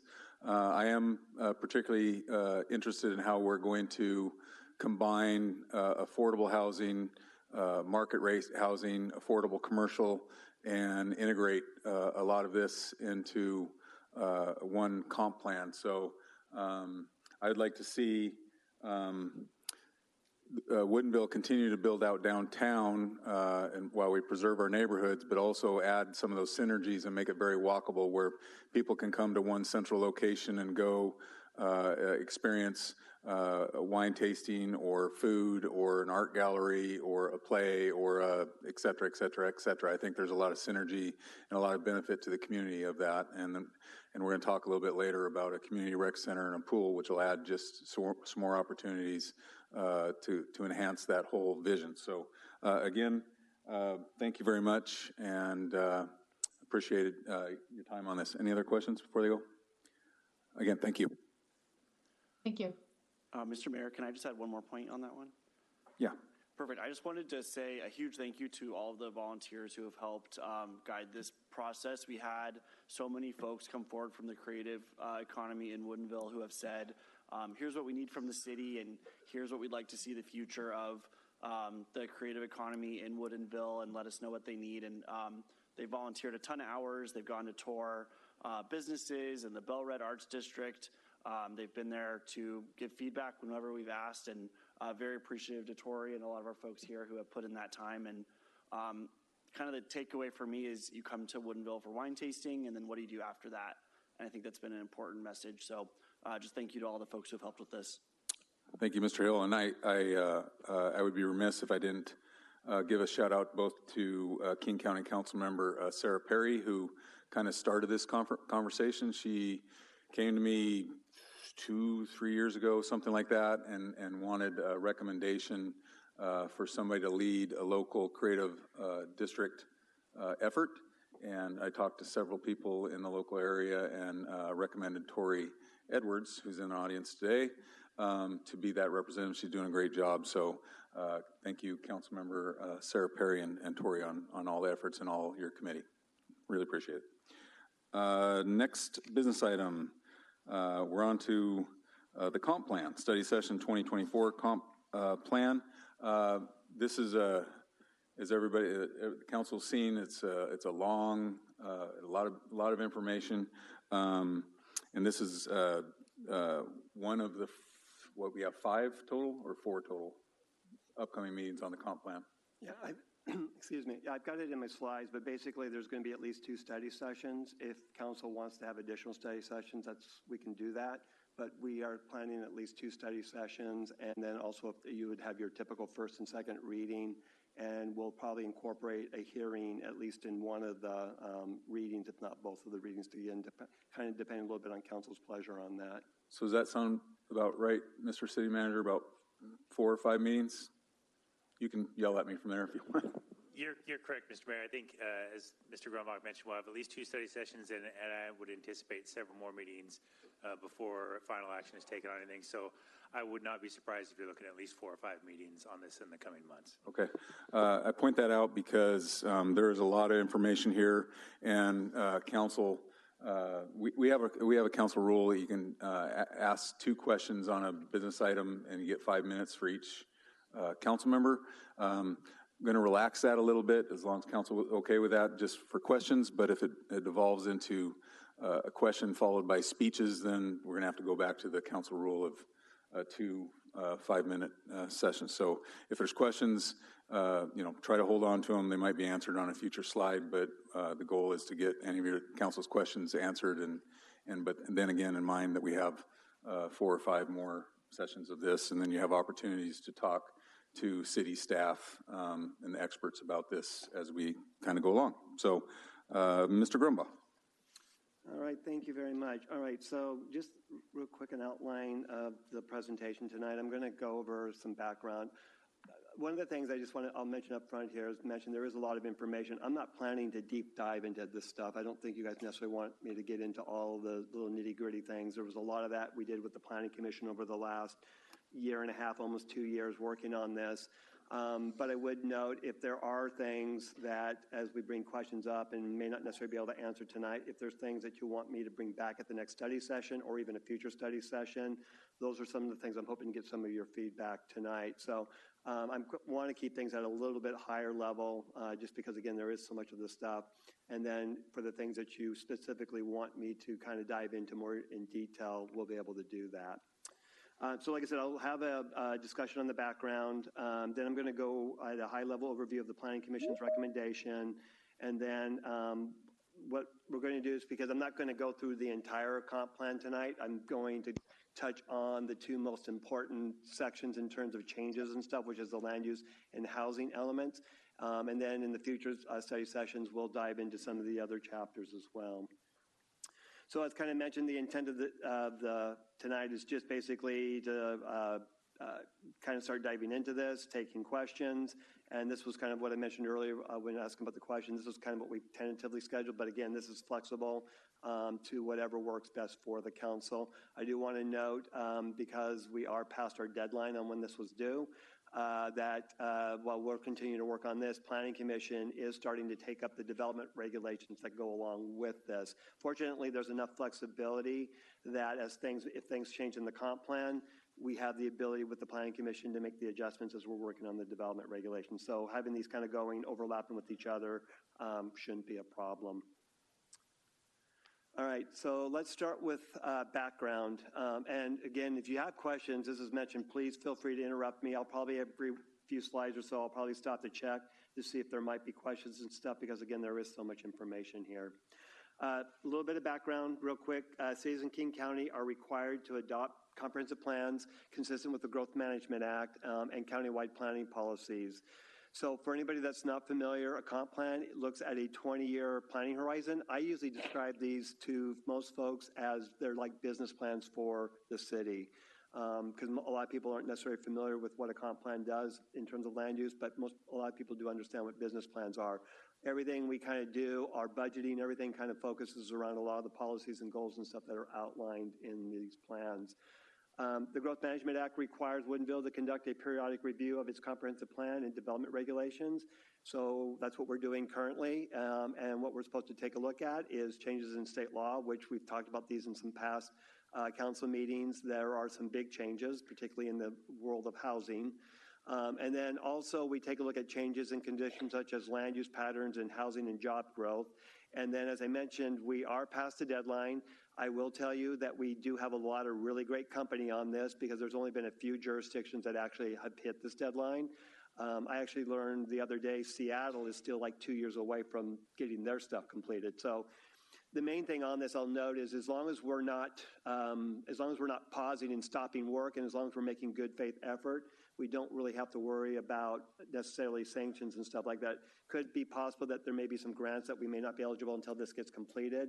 But in terms of the more severe things that can potentially happen, as long as we're making a good faith effort and working towards this, then we'll be just fine in completing it. But I will put one little caveat, because there are some other things that aren't part of the comp plan that I've talked about with the council before that we do have to complete by next June, or there's this ordinance dealing with middle housing and stuff that's going to kick in regardless. So that's not necessarily comp plan specific, but I just wanted to be aware that even though we are okay working past the deadline, there are some other things that are related to this that we do have to get completed, or we're going to be subject to a model ordinance on middle housing that we don't necessarily really want to have to do. All right, so this is actually one of the things that's in the comp plan. This is kind of just giving you a flow chart as to what goes into development and implementing of a Growth Management Act comprehensive plan. So again, I'm not going to go into all the particular thing. I just wanted to note up there is that there's a lot of stuff that goes into it, not just community outreach and community preferences and the data, but we also have countywide planning policies. We have the Vision 2050, which is Puget Sound Regional Council, multi-county policies. And then on top of that, we also have just our local things that we pull into this as well. And out of that, you kind of develop a plan, out comes a comp plan. Once that's adopted, then we have the implementation, and there's a variety of ways that's done. It's both through the development regulations, it's done through city programs, it's also done through things like budget and capital facilities, and then you might have other implementing measures as well. Not going to go into detail. This is stuff we've talked about, and a lot of you are already familiar from some of the other things we've worked on. The community profile, main thing to note is that Woodinville is growing. We have steady growth taking place. We also do have a older population than in King County in general, and we also have a much higher household median income than Washington State, and actually pretty much most of King County as well. Real quickly, want to talk about some of the community engagement. There is an appendix that talks about this in more detail, but basically we approached the community engagement on updating this in 2 phases. There was first the broad community engagement, where we started out with a community survey, and then we had community engagement booths both at Celebrate Woodinville and the Farmers Market. We've held open houses, and then we've also had a project webpage that we've kept information up on, as well as we've used social media to get information out. We've done mailings to people's households to get information out, and then also just through our other typical noticing things, we have gotten out there to let the community be aware of what's going on. Phase 2 was after we started developing a plan, we had an open house to give an opportunity for further feedback. We also held an informational meeting that was actually very well attended, although most of them left when we got into the public hearing afterwards, but we had a packed house on that. And then the Planning Commission itself held public hearing that actually went over 3 meetings to give an opportunity for additional revisions to get incorporated that we had going on from comments and stuff we were receiving, as well as making sure the community had an opportunity to comment not only on the initial plan, but also as the changes and stuff were being incorporated as well.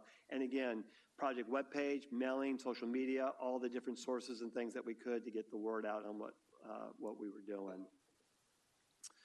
I also want to highlight, and then I'll take a pause here to see if you have any questions. I want to highlight that what I just showed you with the community outreach wasn't the only thing that went into this plan in terms of community outreach.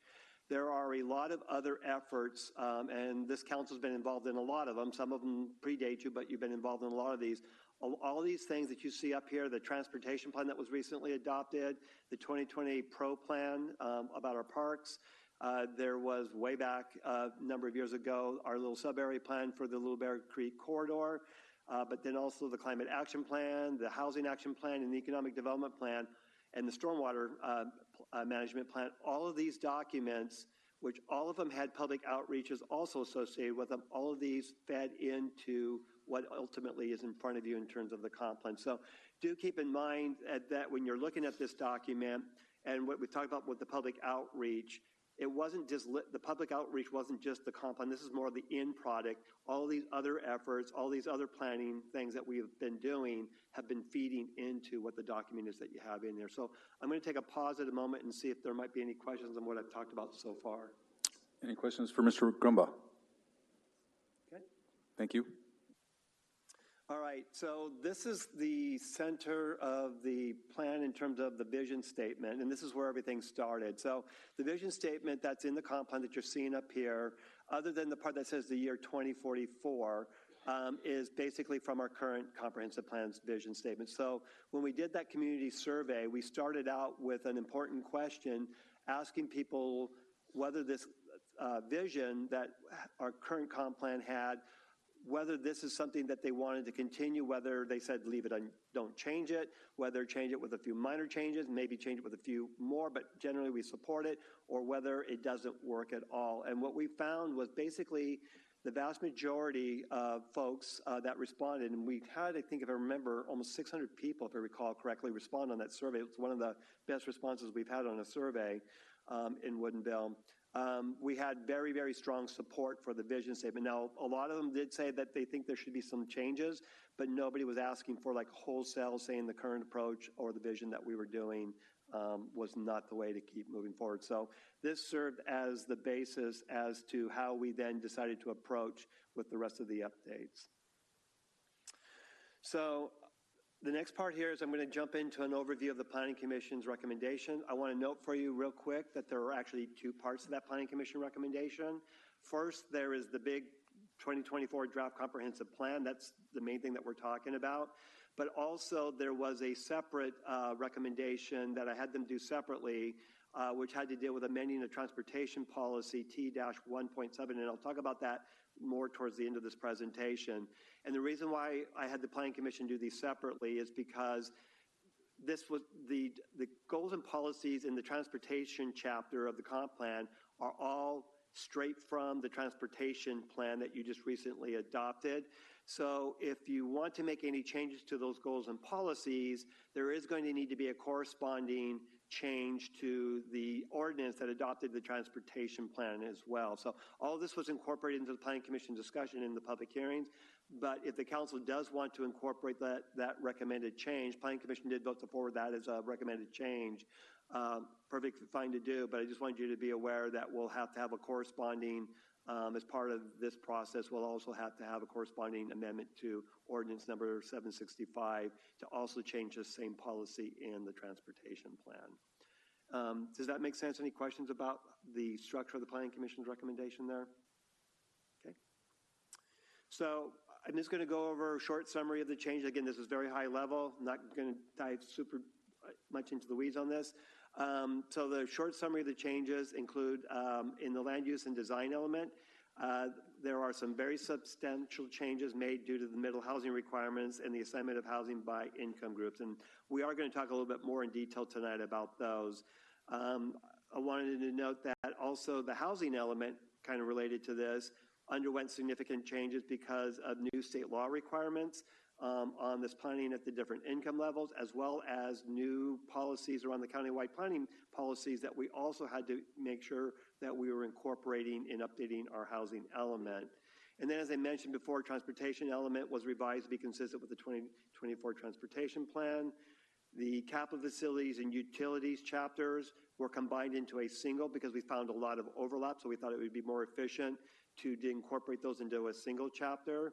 On the other hand, our natural environment chapter, which had two parts to it, the natural element and the shoreline, we, as sub-elements, we are separating those now into separate chapters. And part of that's because the shoreline chapter, we can't touch those because those are done under a different process. So whenever we look at those goals and policies, those have to be done under a shoreline update. They can't be done under a Growth Management Act update. So by putting them in a separate chapter, it's easier for us to manage in the future. And then also, we're adding a new chapter on climate change and resiliency to reflect the recently adopted Climate Action Plan. And there was a chapter being added on glossary. Surprisingly enough, our current comp plan does not actually have definitions and stuff in it. To explain some of the things in there, the new proposal does include definitions. So when you put this together, we kind of ended up reorganizing, and you can see this is the titles and the different chapters, and this is the front page for each of these chapters. In addition to that, we have 4 appendices being included, including one on public participation summary, another one on the land capacity analysis and adequate provisions memo, which we'll talk a little bit more about in a later slide. There is also then, this was a requirement under the Growth Management Act for having a racially disparate impact analysis memorandum included. And I think this may have been, we may have talked with council about this previously. I think it's at least been some of your, maybe if not having a direct agenda item, I think it was in your packet with the monthly reports. And then Planning Commission, we have gone over this in a lot more detail. And then also we had this community profile that kind of describes all the information and stuff about the community and changes and stuff that was included in the document as well.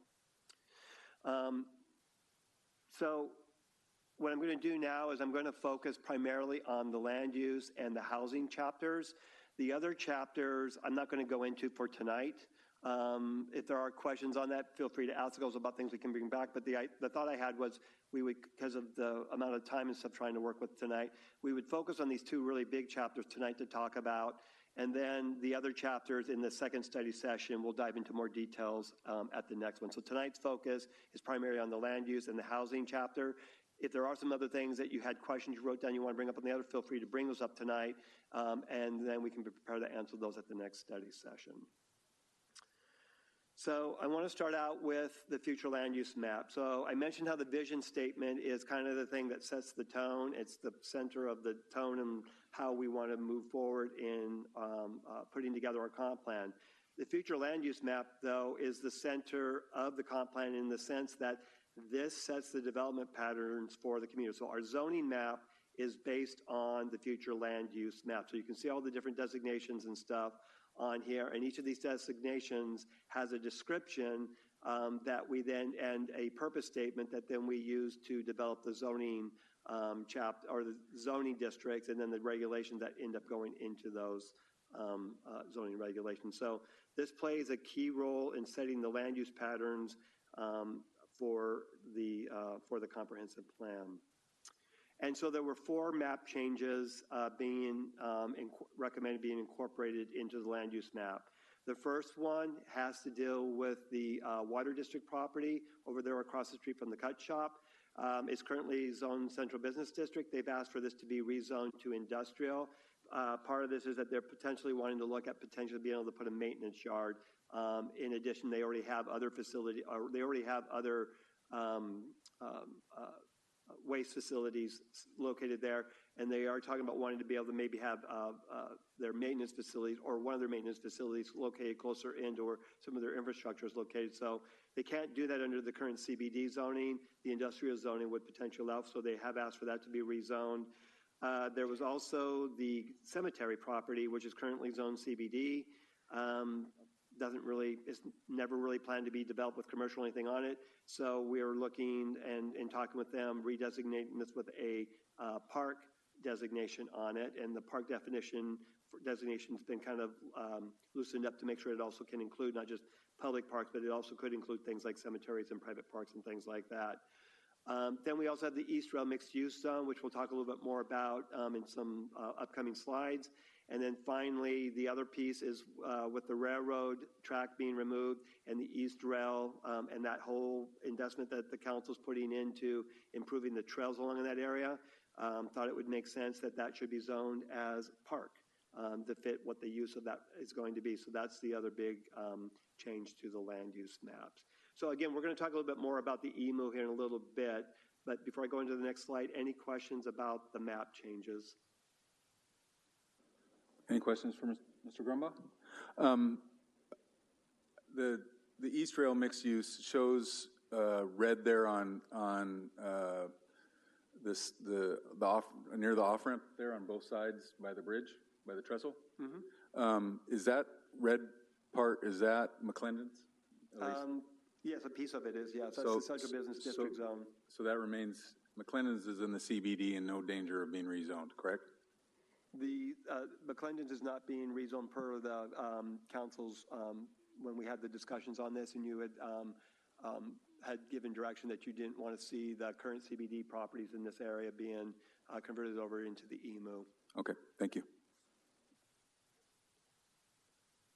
All right, so let's start talking a little bit about middle housing and how this impacted the comp plan. So just a real quick, we've talked about this again, but just for in case anybody that's tuning in, middle housing is a term used for housing types that are between detached single-family homes and larger multifamily complexes. And I would note the middle housing provisions that the legislature incorporated into the Growth Management Act, a lot of this is in response to the housing emergency that's been basically declared in the state of Washington about affordability and shortages of housing just in general. And so the legislature passed a whole bunch of provisions and things trying to promote more housing production, but not just housing production at the high-end, super expensive range, which is typically where single-family houses, particularly in King County, end up coming into, but trying to re-promote these middle housing, which is something that used to be a lot more prevalent in the United States, but trying to promote more of this in and around, particularly in our single-family zones, where we have a lot of what I guess you would say are most inefficient uses of land when you have homes, sitting on larger properties and stuff like that. So they're trying to make use of some of that. The council or the legislature is trying to take into account some of that fact that single-family zones take up such a large part of most communities, and there's an opportunity there to try to promote more housing and try to address some of the housing crisis by trying to promote more housing production, and not necessarily big houses, but like I said, some of these more smaller houses. So one of the things that came about on this, Woodinville, because of where we're categorized, we have to be able to allow at least 2 housing units per lot. So the old standards of having density, where we used to do like one housing or one dwelling unit per acre, is kind of no longer something we can do and meet middle housing requirements, because the legislature set a per lot standard. And again, we've talked about this kind of a lot previously. Consequences of that for us is that basically we had to revise the land use purpose and descriptions, which set our zoning, in order to be able to implement this middle housing, which I'm going to show here in the next couple of slides. Again, you can go into the plan. It has it for all of the different land use designations.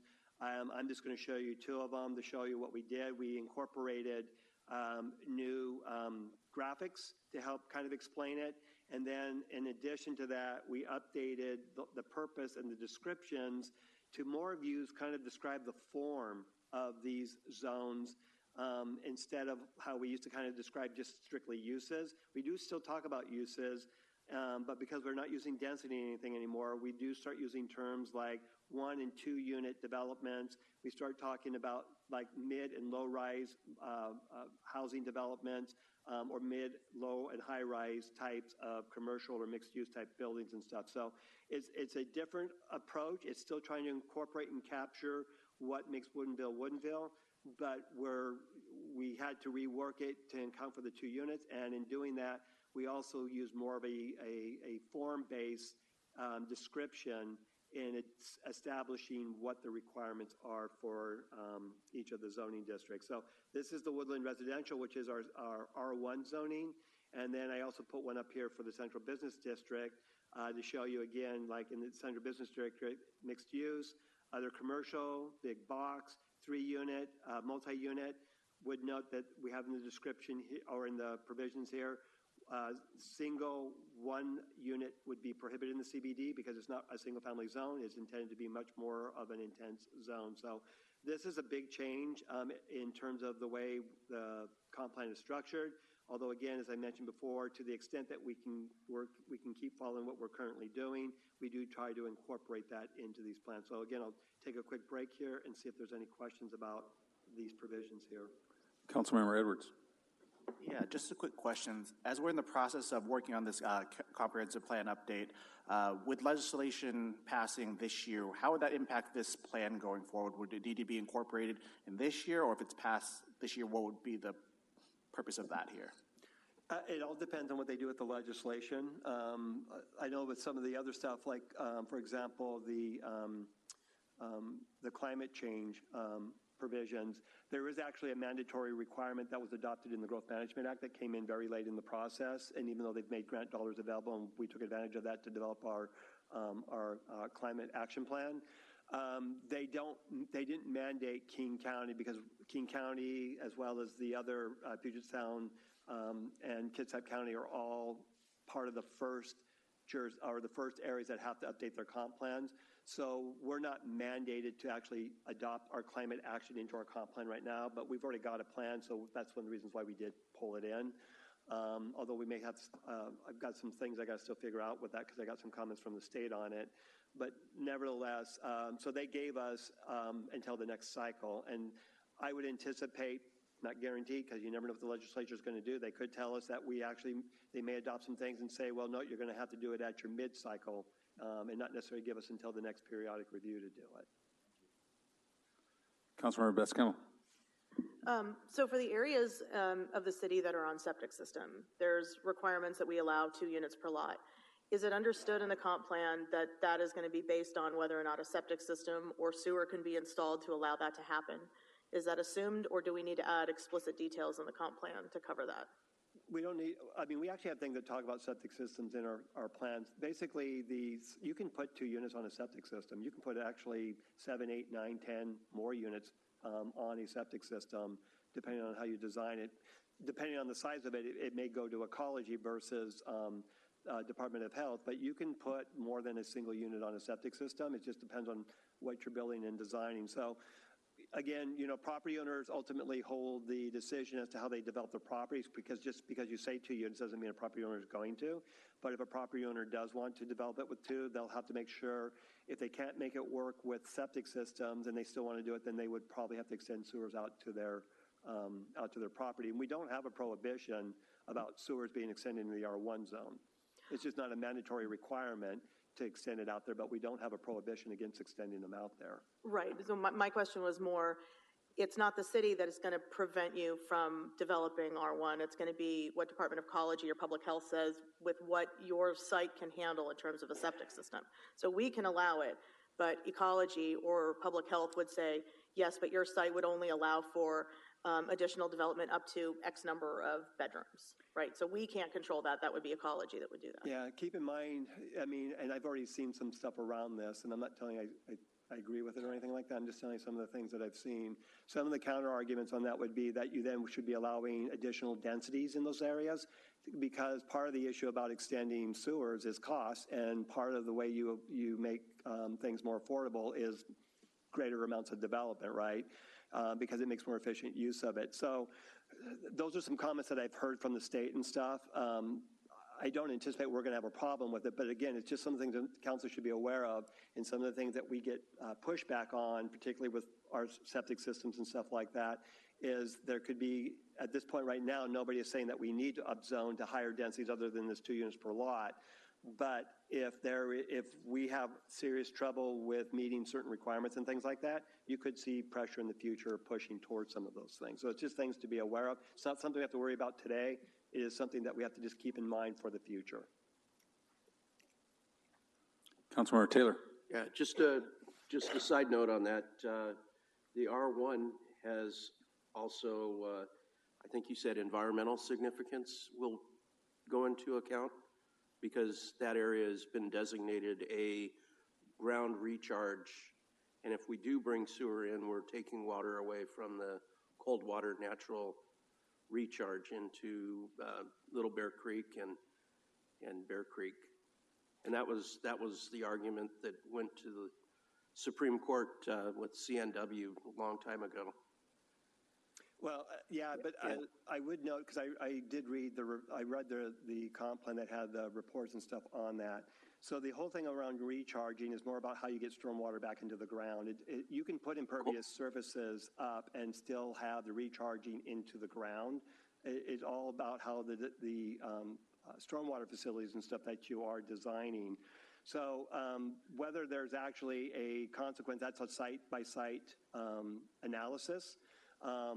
But I would note that single-family housing is one of the things, and even the lower density, like 2 units and stuff, are things that are not necessarily contrary to being allowed over the aquifer recharge areas. But if you have data, and there is data, a geologic study that was done dropping dyes into wells and watching the direction, and also doing an inventory of the tree cover and that. So if you go higher density, you're taking the tree canopy out of there, and so it's negatively impacting a salmon stream, and I think that would be kind of a catch-22. Yeah, I mean, one thing you have to be cautious with that, though, is then that's an argument that sewers are supposed to be extended, because that's what happens in a lot of aquifer recharge areas when you have pollutants getting into drinking water, is sewers become mandatory requirements. That happened like over in the Spokane Valley. So it's an interesting argument that you can get into, and again, we just have to be very careful about how we approach it. But our current approach on what we're doing, I think we're actually in pretty good shape with right now, despite some of the comments that I've been hearing back from the state agencies and stuff on some of this stuff. So, okay. All right, so a couple of things on the land use goals and policies. So one of the things I wanted to show you is that we've reorganized and regrouped those goals and policies. This is on the left is how the current categories are set up, and then on the right, how we currently set up. But what you also see under these, though, is under a lot of these broader categories or groupings, in some cases, you actually have a lot more goals and policies listed than what we have under the current one. The current one kind of breaks things apart a lot more, where the other one kind of puts them into more condensed groupings, even though you might see more goals and policies being included on that. And so, again, I didn't want to dive into super details on all of this stuff because, again, if you had a chance, ask questions and things on it. But I wanted to show you kind of some of the differences that we've done with some of the goals and policies. So here's an example about community design, where the current policy on the right, or the current goal on the right says protect and reinforce Woodinville's Northwest woodland character. On the left, we have protect and reinforce Woodland's Northwest woodland inspired design theme. And then you can see that on the one side, we only had 3 policies. On the other one, we actually have a lot more details going into this. And some of this is a reflection on the fact that in single family, one of the things we had talked with the council about previously, because of this middle housing, is that we'll probably be looking to incorporate some design standards to help protect the single family theme of our single-family zones, and so that we wanted to make sure that we had some policies supporting that and indicating what those are supposed to do. So you can see, this is just kind of giving you a quick comparison, showing you kind of differences, and there's a lot more of this in there. Again, I didn't want to dive into all this because we could otherwise spend hours and hours in doing this, and I don't think anybody wanted to do that, but I wanted to show you kind of some of the differences here. And then we already kind of talked about this in the previous presentation. This was the Creative Arts District. This was a new thing that was added. So I don't need to probably say anything else a little bit anymore on that. So before I go into the next slide, any questions on either this or on any of the goals and policies in the land use chapter? Okay. All right, next one I want to talk about housing. Anticipating this one, we'll probably have a few more questions and a lot more discussion going on, because this is where we'll actually talk a little bit more about the EMU as well. So some of these slides here, most of you may recall these conversations from about a year ago. In fact, I think it was January last year when we were talking about this. And so this was the House Bill 1220, Planning for Housing by Income. You may recall this is where we have to make sure that we are having capacity of housing types to fit into both the low, moderate, and high income. And I do want to, this is something that there is a lot of, I think there is still confusion, well, I don't think I know, there's a lot of confusion around, and I will say this, because you would think that the state agencies and other locals would actually have a better idea, but even they tend to seem to get confused by this, because these what we call target numbers are not actually like hard target numbers like the 2,033 housing units for our planning. What these are capacity planning analysis stuff. So you have to make sure you're enabling the housing types to support these different income levels, and you have to make sure you're enabling enough housing to hit those target numbers, but they're not actual target numbers that you actually have to hit. Because, for example, we talked about this, our low income makes up, I think it was 85% of our 2033, and most of that is a 30% AMI. No developer is going to build that except for nonprofits and government, because that is at the very lowest end, and that requires, and it's recognized by the legislature. So there still does tend to be a lot of confusion around when you see these, and I've got the slide that we'll talk about this a little bit more, but there is this tendency to think of these things like we thought about the 2033 housing target numbers for planning. Yes, they are targets, but they're not the same thing in that they're more about capacity, not necessarily about what you're necessarily specifically having to account for in your housing numbers. So it's a little nuanced, but there is a big difference in how these things then apply to other provisions and things come into play on these things. So, question on that, Robert. Sure. So to meet that capacity, however, we have to show the capacity, but it has to also has to meet a sniff test, a smell test from the state that it's actually feasible. Like we couldn't put forward a plan that just has no possibility of ever happening and pass a state review on that. Can you expand on that a little bit? Yeah, and so I'll bring this slide up. This is one of the slides I was going to get into. You may recall this was one of the conversations we had around this topic because Commerce provided guidance as to how to satisfy these GMA requirements. And so, as I mentioned before, it's satisfied based on housing types, not necessarily the assignment of AMI numbers to those things, although they definitely want us to incorporate some of these income restrictions into our codes, because at the end of the day, you're not going to necessarily get the affordable housing units that you're seeking unless we do incorporate some of these things like inclusionary zoning and stuff. But for the sake of meeting the GMA requirements of this low, medium, and high income groupings, they categorized that you had to have housing capacity to meet by housing types. That's not, though, where that ended. It's not just housing types. It's also that when you make assumptions on these housing types, you've got to use reasonable assumptions as to how many of those could potentially become in these low, like the 80% AMI or lower, even though, again, you're not necessarily having hard numbers on those, but you've got to make assumptions as to what might potentially be able to be produced. And Robert, so, what is AMI these days? I know it's 116,000 a while back. I don't know what it's changed to. let me bring up the previous slide on it, because I think I actually have this on this slide. So let's see if I do have this in here. Yeah, the 100% AMI, and this is, by the way, this is, I think, 2023. Yeah.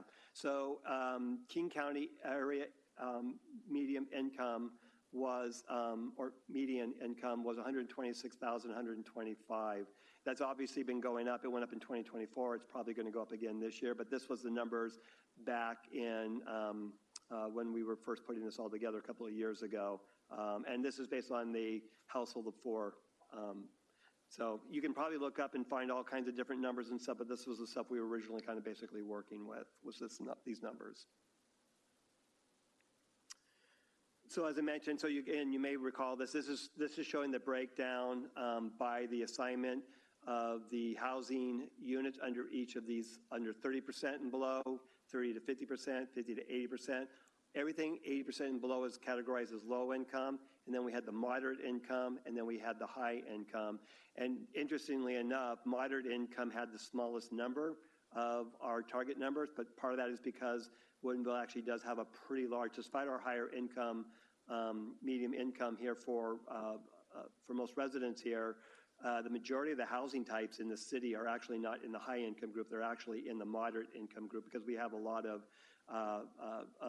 multifamily and townhouses and like duplexes and stuff like that that help account for why such a large number there, and why our target number ended up being so small on that. Where we're lacking was in the low income group, and which is one of the reasons why we had such a high number on that. So again, coming back to the category of housing type, so one of the things that came out Robert, Councilmember Arndt has a question. Sure. Thank you. Just some clarity on that. So these targets are about capacity and about having kind of a realistic capacity for including these housing types in our city development. Do we also have a target on the number of units, like sort of the old style of targets where we have to add certain number of units to the city? Is that also a part of this new target system? Yeah, it's not new. It's actually was incorporated into the target system. So that 2033, which is our assigned housing for 2044, is basically the thing that we're supposed to be monitoring and showing progress towards. And if we weren't, then this is the old style or the old way. Then basically you had to account for why you weren't getting towards. So we had to do that when we went through and were doing this exercise of assigning these housing target numbers. The county, we had to explain to them why we weren't hitting our target numbers, because we were not hitting the old numbers at all. We were way off on them. Currently, though, we're over them because of the pipeline projects. But anyway, so you have to show there is actually a real requirement to hit the 2033. But in addition was this new additional analysis about, because they broke this down then by enabling enough housing units in the different housing types. And so you have to then show a capacity for those housing types, although again, the target numbers for those housing capacity are based on the 2033 overall target number. So that probably sounds really confusing, and it's been very difficult to try to maneuver through a lot of this. The best way to think about it is we have 2033 housing that we're supposed to provide new by 2044. In addition to that, we are supposed to be trying to make as much progress as we can towards hitting target numbers on the low income housing. We're going to already hit our moderate and our high income, no problem. So it's really the low income. And there will be monitoring that goes on with this. And this is a separate line of analysis that's going on. But again, they're not hard target numbers, but you do have to use those to kind of gauge how your zoning, how your regulations and stuff are working to try to create housing on a broader affordability range. So just a follow-up question on that.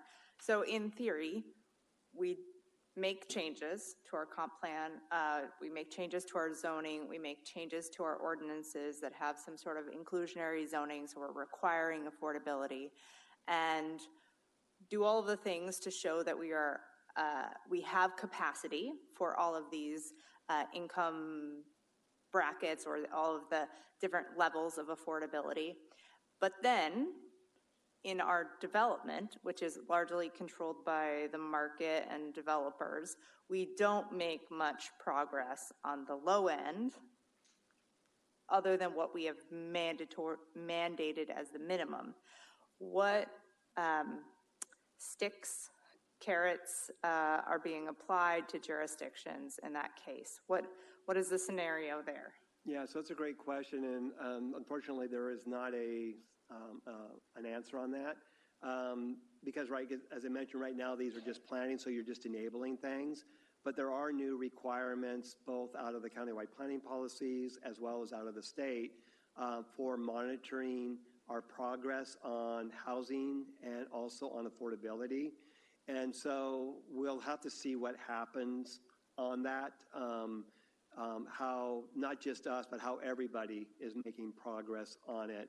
I mentioned this to the Planning Commission. I mean, it's important for us to make the efforts that we can right now, because as we make progress on this, if no progress is being made at all, period, by anybody, then you're going to see the legislature putting even more draconian probably rules in place. But as long as progress is being made, now how that gets broken down by individual jurisdictions, that's still to be determined, because again, our housing target number, particularly for the 30% AMI, it's everybody, you can ask anybody, that's never going to happen. It's not, it's impossible. We don't have that kind of, unless we're going to have some, King County is going to suddenly come in here and start building housing projects, it's not going to happen. And that's kind of understood, but how that plays out long term is going to be kind of how we'll see adjustments being made in the law in the future, in the reporting and things that are going on. And again, it's not going to be all just like Woodinville has to do this. I think when they look at this, they're going to be monitoring on the county monitors on a countywide basis. Commerce will be monitoring on a statewide basis. And based on what kind of comes out of that, we'll see what may, because for all we know, maybe the number where actually affordability does start to become a more realized dream in the Puget Sound area. It's going to be challenging, but if it did become, then you might see some of the rules loosen up on it potentially. On the other hand, if it doesn't, then you might see the rules get more strict about it. It's hard to say at this point, though. Okay, but our focus needs to be on enabling the capacity and not putting roadblocks in the way for this development to come to the city. That's correct. And there was a question about, or was brought up about, when we're making our assumptions, that you have to use reasonable assumptions. And so that was one of the things, because we don't have a history of low income development in the city, that the assumptions that we would incorporate are pretty challenging. Even with a 10% inclusionary zoning, if you didn't have the EMU, for example, you wouldn't even come close to hitting those low income numbers. There's a quirk in the way the Commerce gave the guidance. I guess the way I've kind of described it before, it's kind of like they're rewarding you for expanding your capacity for housing just in general. And so this quirk is that by creating a new zoning district that previously is utilizing underutilized commercial properties and now making it available for housing, future housing and stuff, they kind of reward you for it. And let you basically account, because there's no history on it, they let you, and they kind of give you this kind of like extra credit and let you count the entire capacity in that. But if it wasn't for us doing that, I think you may recall we talked with council, you'd have to look at probably doing upzoning throughout the city in order then to show that we're meeting these capacity numbers, which council wanted to not necessarily get into all the upzoning of more commercial of the CBD and single family zones. And so the focus was kind of this EMU became a big piece, which was something that the council originally came up with as part of economic development back, you may recall, back in 2022. So it's got multiple things that kind of go into it. It's not just for housing, it's also an economic development engine as well, was one of the things that we were looking at with EMU as well. Thank you. Deputy Mayor Randall. Yeah, I really appreciate the clarity that you're offering in terms of what we're trying to get is capacity, because I think that's the key word there. We're looking for development capacity because the city will not develop property. But one of the key things that you pointed out earlier, you mentioned that the legislature knows that it will be difficult for any developer to do anything for that 0 to 80% AMI. What are they looking to do in order to support cities that are looking to do that 0 to 80% AMI development? Are there any carve-outs? Is there any level of support that you've heard beyond? It sounds like you've heard commentary that we're fairly certain nobody's going to do this level of development. Have they said anything that they're willing to do to support it, or given any ideas of how, as a city, we could support what the legislature is looking to do? Yeah, so, and actually, I think the concern is more the 0 to like 50% AMI. The 50 to 80% with bonuses and stuff, we have been finding, 10%. Redmond's had for like 20 years, has had inclusionary zoning around 10% with certain size developments and has been pretty successful with it.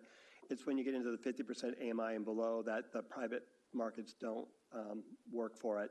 And the way Commerce kind of explained in their documents about this is they recognize that that will require government spending in order to get that housing in that range. But the way they kind of put it, it was kind of like how the hotel stuff kind of came about being used for affordable and for housing homeless and stuff like that. In that you had these hotels that were being not necessarily utilized, and there was an ability to convert those. Government bought them, right? Like King County bought some of the hotels and stuff, and then they converted them into housing for folks at these lowest end. So the way they kind of describe it is if you're enabling the capacity, and for us, it's low-rise multifamily is the type of housing that counts towards the low income. Low to mid-rise housing types of development. If we're enabling those things, the thought is in the future, if those things can get built, they may be at market rates today, but 20 years from now, the government could potentially go in, buy those things, and make them available for the 50% or 30% AMI and below. So that's why it's a capacity exercise. To what extent Olympia is making money, I haven't been tuned into all that necessarily specifically, but that's the way they've explained that doing this now, if it's not necessarily the money today, the idea is that down the road, money may become available, and that if these housing units exist, then that gives governments an ability, whether state, county, or even local, an ability to potentially buy these developments in the future and convert them into more affordable units. A little bit to that. I think Mr. Grumbach is exactly right. Our responsibility is to create the capacity. It's not necessarily to realize that housing, right? And I think we've heard that, and he explained that. That's been widely recognized that there's going to be additional funding for that from public funding sources. And I think to your question, Deputy Mayor, one of those conversations I know we saw at the tail end of last session, we're going to see it again this session, I know we might talk about it a little bit later this evening, is some of these funding proposals, how we come up with more money for that. And one of them I know that gets floated around and is getting floated around now is, an additional REIT, for example, for affordable housing. So I think those conversations, that's the other half of the coin, right? Our half of the coin is the capacity. The other half is who's actually going to fund these, because that's a lot of public dollars that don't exist right now. Yeah, thank you for that, because my thoughts are it doesn't do us any good to develop the capacity if we just stop at having the capacity.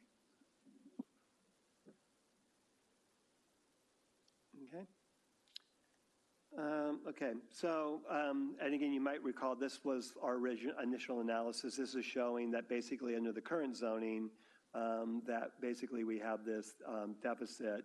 And so that's then when we did the EMU, you may recall we went through the exercises that because of the way everything sets up, that we can make the numbers work potentially with this new zoning designation. So let's see what I wanted to talk about in here real quick. So I'm going to start talking about the EMU now in these next couple of slides, because I know that there's been some stuff brought up about this. So the way I'm going to kind of go into this next part of the conversation about EMU is I'm going to kind of walk you a little bit through what the Planning Commission how they went about their analysis, and then their recommendation was to include everything you see essentially in this salmon/pink color, primarily based on, as they were going through this, they thought that all the GB property owners that were along in this area should be given equal consideration. So that's one of the reasons why they already knew about leaving out the current CBD, but between the area west of McClendon's and then going all the way up there to the, I think it's 195th, they felt that all the property owners should being given an equal opportunity to have this EMU. So that's how they ended up on this. But I'll show you the analysis they went through, because we did have to take a look to make sure, in looking at the alternatives, we did need to make sure that if there was a different configuration, whether that would still work. And there are. If the council doesn't want to go forward with this, the Planning Commission recommendation on that, that would be some feedback that would be helpful for tonight. But I'll walk through some of the other options that you can take a look at on this if you do want to consider some other ones. Councilmember Arndt. Sorry, just a quick question before you move forward with the separate areas. Can you define the difference between the EMU zoning and the CBD? Because in some ways they seem to be very similar or the same. So what distinct characteristics does the EMU have that the CBD zoning does not?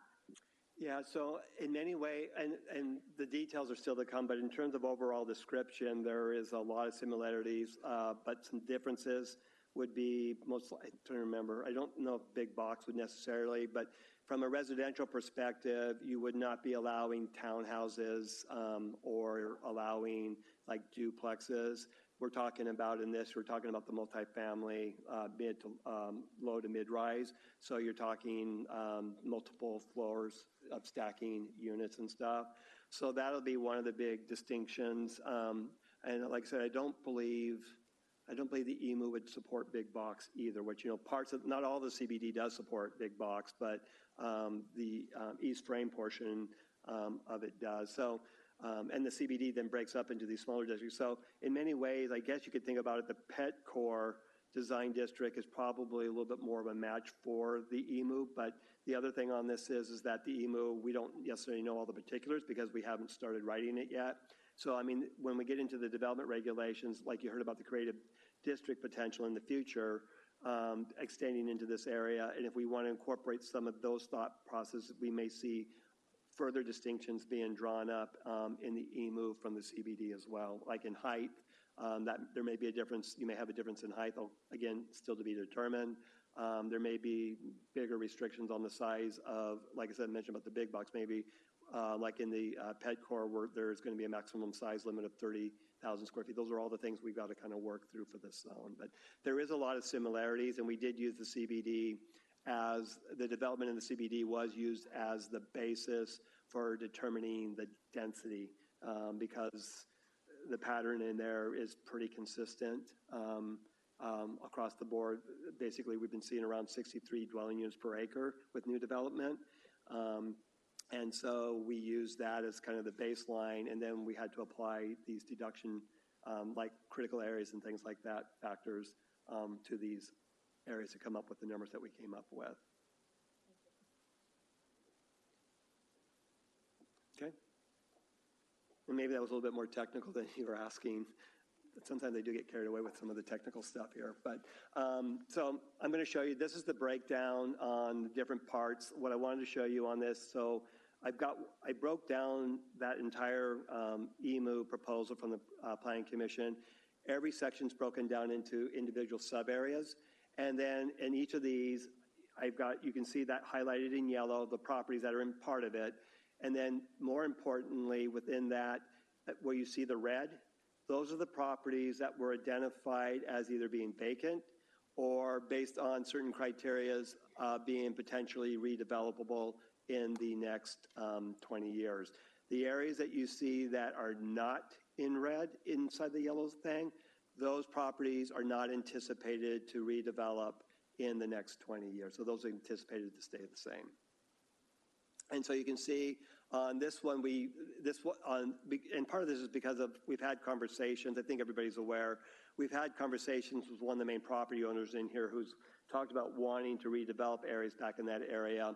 And so we kind of actually, in the case of reduction, we actually assume no reductions to the redevelopable property. So in this part of the area, we counted 100% based on those conversations that we've had in the past with the property owner there. And so you have 14.6 acres of vacant property, 63 dwelling units per acre, which, as I mentioned, kind of is based on CBD development. Assume no deductions, produced an estimated 920 housing unit capacity in this sub area.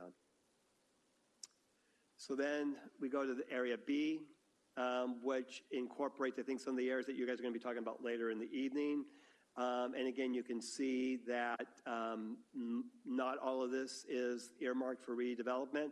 I would note that area next to 522, that is vacant property, but that's WASDOT-owned property, so it's not prime for redevelopment. And I don't even know if it even is developable because of Little Bear Creek and stuff, and there may make that difficult. But on this case, because of Little Bear Creek and other pieces, we did apply a 50% deduction on this, and so you end up with a 64.4 acres producing 201 housing unit capacity within this area. Councilmember Bess Campbell has a question. Mm-hmm. So I was just thinking back to our conversation about the creatives district and how there would be commercial space that would also double as residential space. And with that assumption, is that assuming that it would just be a single floor or that it would be stacked maker space above it? So facing Little Bear Creek, that would be first floor residential. How is that going to impact the densities that we're looking at with each of these lots that we're redeveloping? So if the residential allowed uses in this zone are going to be mid to low rise multifamily, you're not going to have single floor residential. You're going to have, it would require multi-floor residential development in this zone. And so the commercial part of it won't have an impact because you'll see the residential stuff being built up on top of it.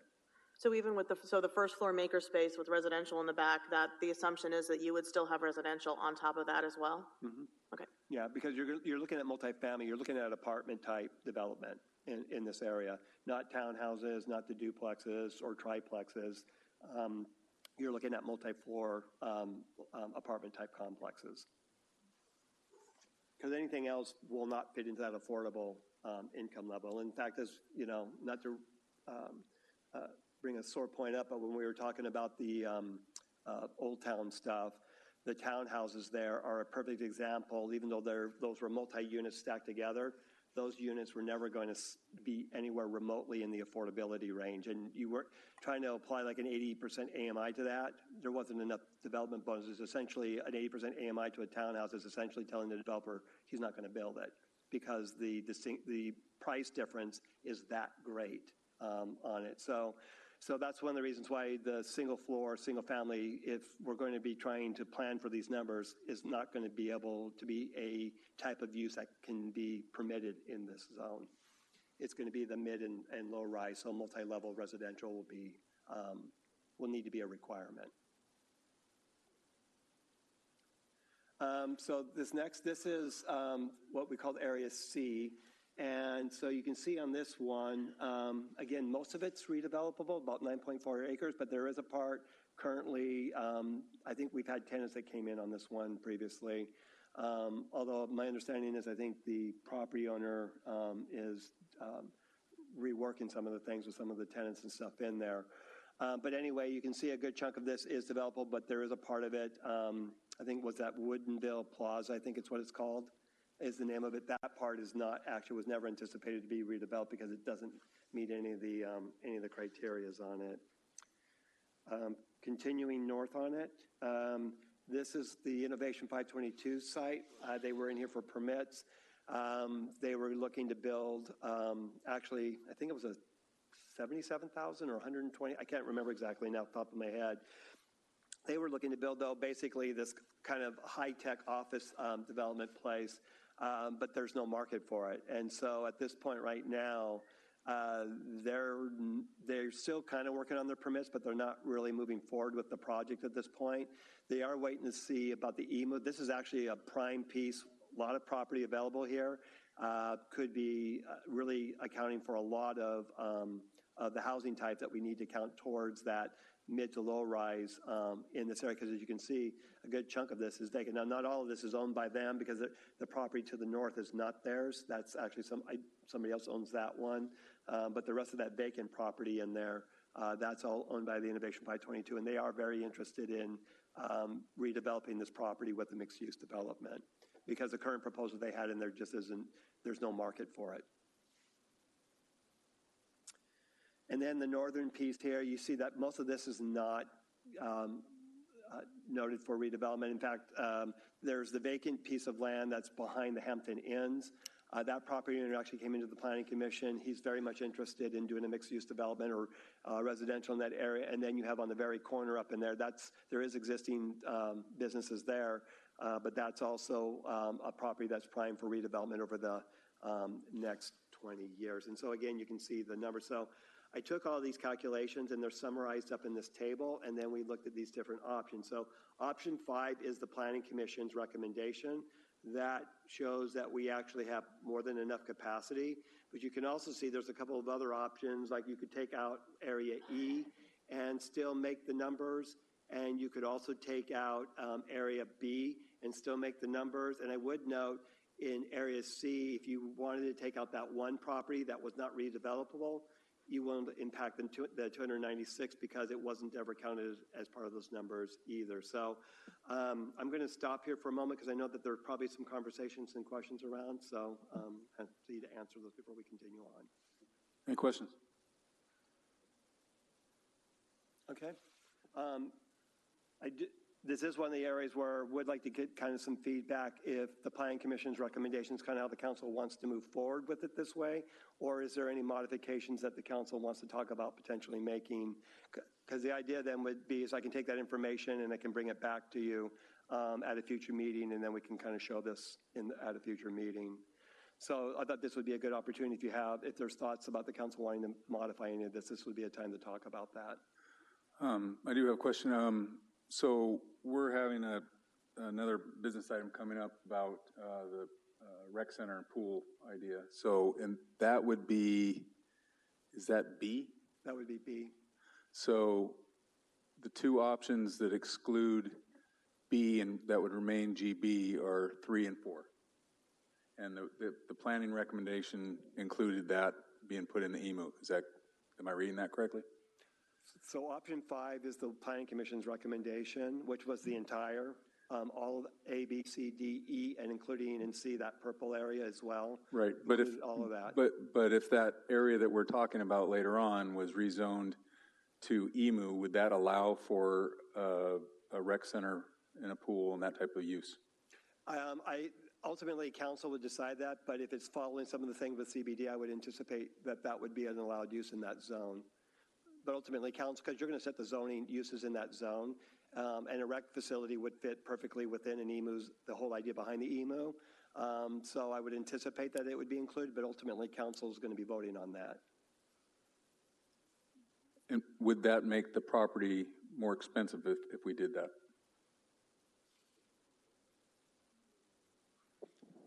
We'd have to consult with our acquisition team on that particular question. That'd be probably good information to guide us going forward on the next issue also. So, Deputy Mayor Randolph. I feel like there's a lot that we've been presented with.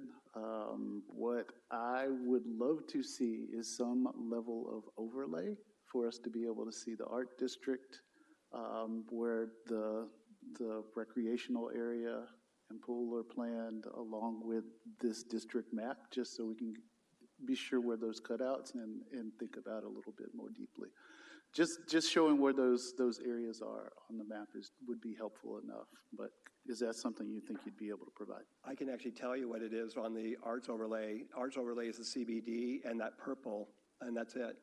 So the only part that would overlap EMU is where you see between B and C, that purple. That was the only area currently, potentially that would be EMU, where the arts, Creative Arts District would overlap. Otherwise, it's all in the CBD zone, the rest of it. Councilmember Arndt? I do have some concern about rezoning the purple area that is in the Arts District, in the Creative Arts District map, which includes the Little Bear Creek Plaza, which we had some property owners come in. Given that it is not likely to be redevelopable, rezoning that area seems like the only impact it would have is just an increase of rent to the tenants who are there, who include a lot of creative businesses already. And as part of the Creative District analysis, one of the things that was highlighted in there is just this need to preserve and protect our business community and find ways to support affordable commercial space. And that plaza represents some of the more affordable spaces and flexible spaces in that creative district area that already exist with creative tenants in it. So I would be a little bit concerned about having the entirety of the area in consideration rezoned because of just the increased cost burden it would put on those existing businesses, and we might be working against our own intentions a little bit there. And I would say that that probably is also applying to to parcel B up there, which, you know, we will be discussing potentially acquiring or getting the option to acquire it later. And I would assume that even our conversations about rezoning this area have resulted in an increase in those costs. So rezoning, I would assume, would also result in increased cost for the city. And since it doesn't, the use that we're looking to put the property to doesn't require rezoning, then I would be hesitant. I mean, if it doesn't require to be rezoned, I would be hesitant to include B and that little bit of purple that is included in your analysis in C in the EMU zone. Yeah, so the cautionary tale I would put on that is that this rezoning itself isn't necessarily, it may not impact the rent, but certainly redevelopment in there will. So the fact that we're creating a highly desirable east rail in that area, the fact that you've got other developments that will be occurring up in that area, those may have even a greater impact on it. It's hard to know for sure to what extent a zone itself specifically. I know on the appraisal it could make a difference because they appraise it without residential and it's going to have a different value than with residential. So from that perspective, the land does become more valuable if you rezone it to EMU and add the residential. But in terms of the way rents and stuff work, it could factor into it. At the same time, the bigger impacts may be the fact that you're going to be putting a rec center in there, you're going to be putting an East Rail in there, you're going to see the Innovation Center properties redeveloping. Those could potentially have a bigger impact than just the EMU zoning. So just a cautionary tale, it's hard to actually predict whether you zone or don't rezone something, whether it will actually make a difference on rents and stuff in that area, because it's about desirability. And the more we make that desirable, the more people are going to want to be there. Any other comments, questions? I echo, again, what Councilmember Arndt said, that for what we're talking about, I think makes the most sense. Option 3.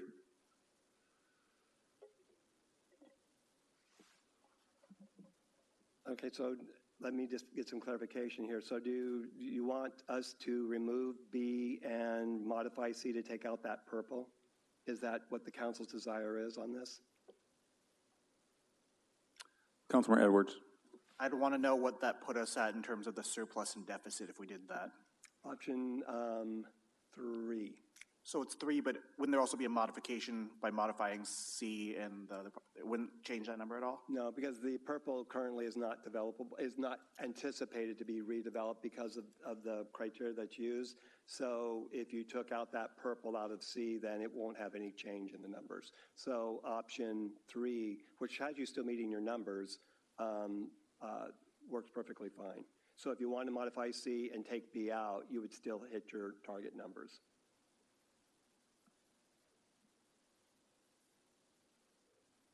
I know that we talked about option 3 back before even the rec center pool idea was even in front of us or even discussed. So option 3 meets the desire for a rec center and a pool. It also meets the need for the housing capacity that we have to reach. So that's one I would advocate for. Any other comments, questions? Councilmember Best-Campbell. In terms of going through, and I think you said that this is a separate process, going through and amending the code for affordability in these areas, if we want to expand just from this area to the rest of the city, would we need to have anything in the comp plan, or would we just deal with that in our own code? So the comp plan, and actually that's some of these other things I was going to, and I think I talked about in the staff report. The Planning Commission in their recommendation has recommended that we look at including inclusionary zoning in other parts of the city. Those won't necessarily impact, by themselves won't impact being able to meet the income group stuff, but those things could certainly can give you even more flexibility with the numbers and stuff in there. But we do have policies, and I highlighted them, I think, like I said, in the staff report, and about the inclusionary zoning being expanded beyond just the CBD and the EMU zoning on it. So there is policies in there related to that. So then it's already in there, so then all we would need to do then is after we pass the comp plan, then we go through by district and area and say, this is what affordability we want in those areas in our code, and make the code amendments because it's already referenced in the comp plan. Yeah, so this is one thing I was talking with Brandon about, is how we want to follow up with you, whether there might be some conversations before Planning Commission, digs too deep into it, or whether you want to let the Planning Commission kind of work through it. But as I mentioned, the Planning Commission was kind of on board with inclusionary zoning being throughout the city. So if there is general council support, the Planning Commission will bring their recommendations forward to you, probably with things along those lines. About including the single-family zones having some mandatory requirements. And we probably will look, in terms of development regulations, look at Redmond's model, because Redmond has been very successful with theirs. Not sure if there's been really anybody else with more than that. They have that 10%, and then they have a certain threshold, because it's like if you do two houses, you're not going to have to make one of them affordable. That won't work for individual property owners. But like they have, I think it's like if you do 10 units or more, and that includes subdivisions, so a developer doing a subdivision of 10 or more units would have to make, even if it's single family, would have to make one of those units affordable at like the 80% AMI, for example. But then they're given bonuses out of it, so they're given an additional unit out of that as well. It's one of the ways that they make it work there.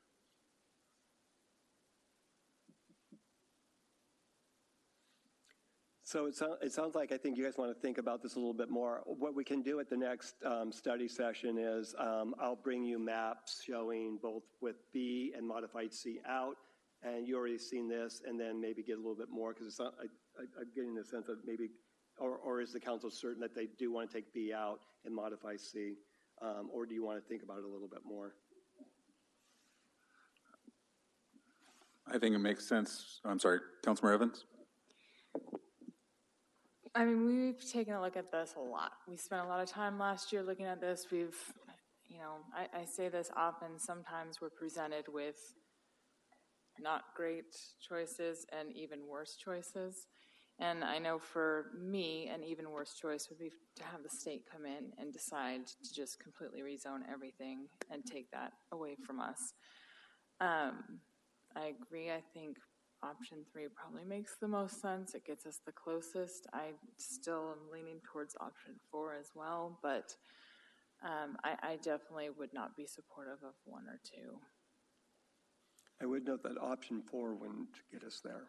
That's in the negative on 4. I know, which is why I'm okay. reluctantly saying I wish that I could go with 4.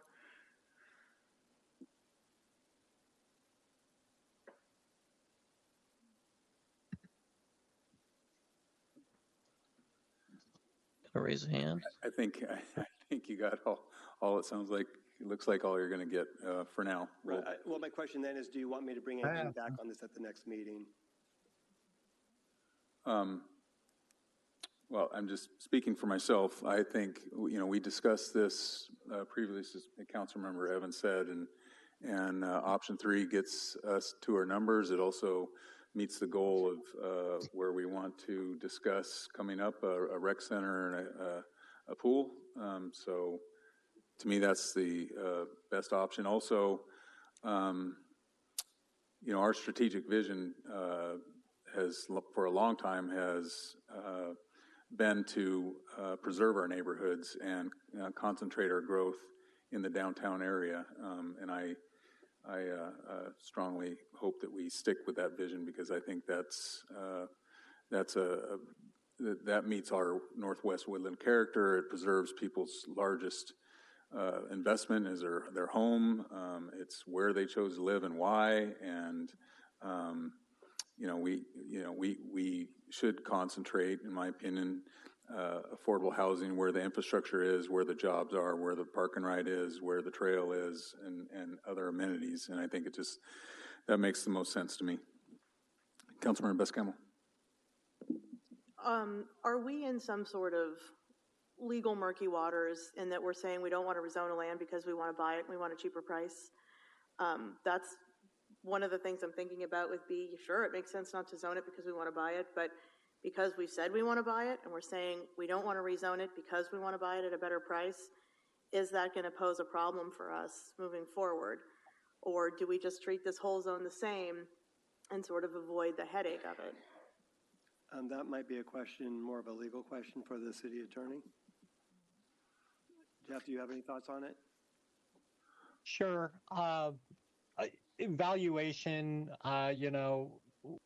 if we do end up in an eminent domain situation or even just negotiating, valuation of property is on one hand ostensibly an objective determination, looking at things like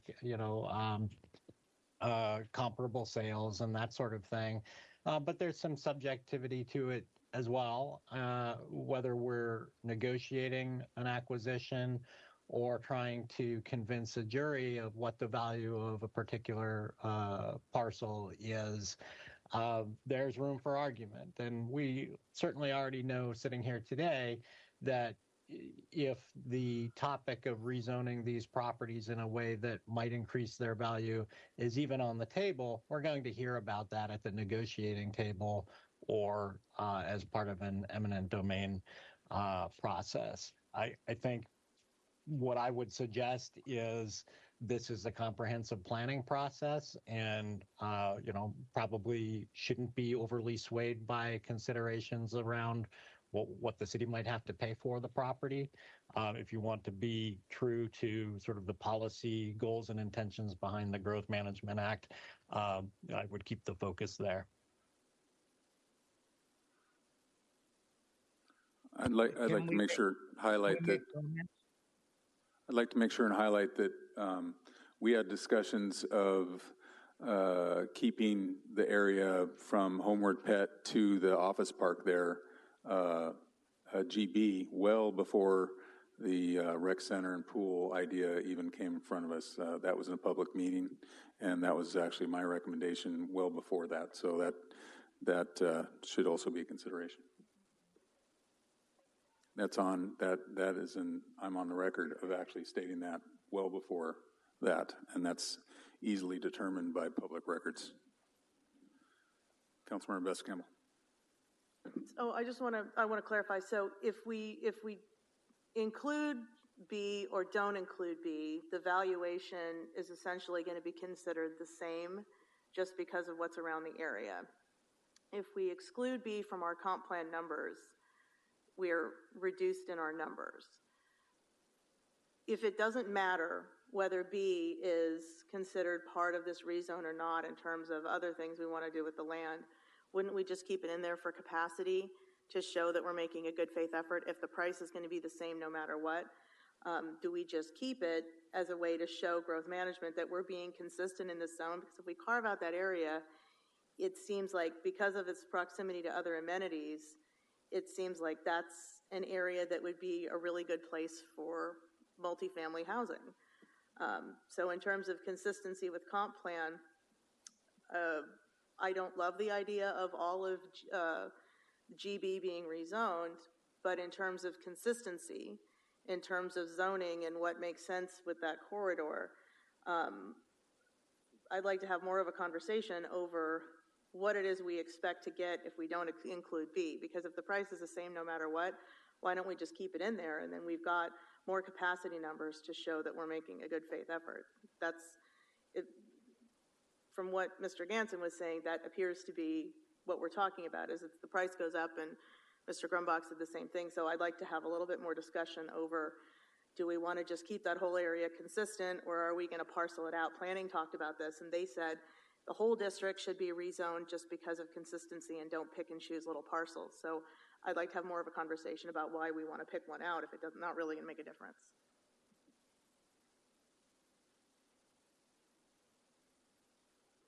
Deputy Mayor Randolph. I guess that's kind of a question for you, Mr. Grumbach.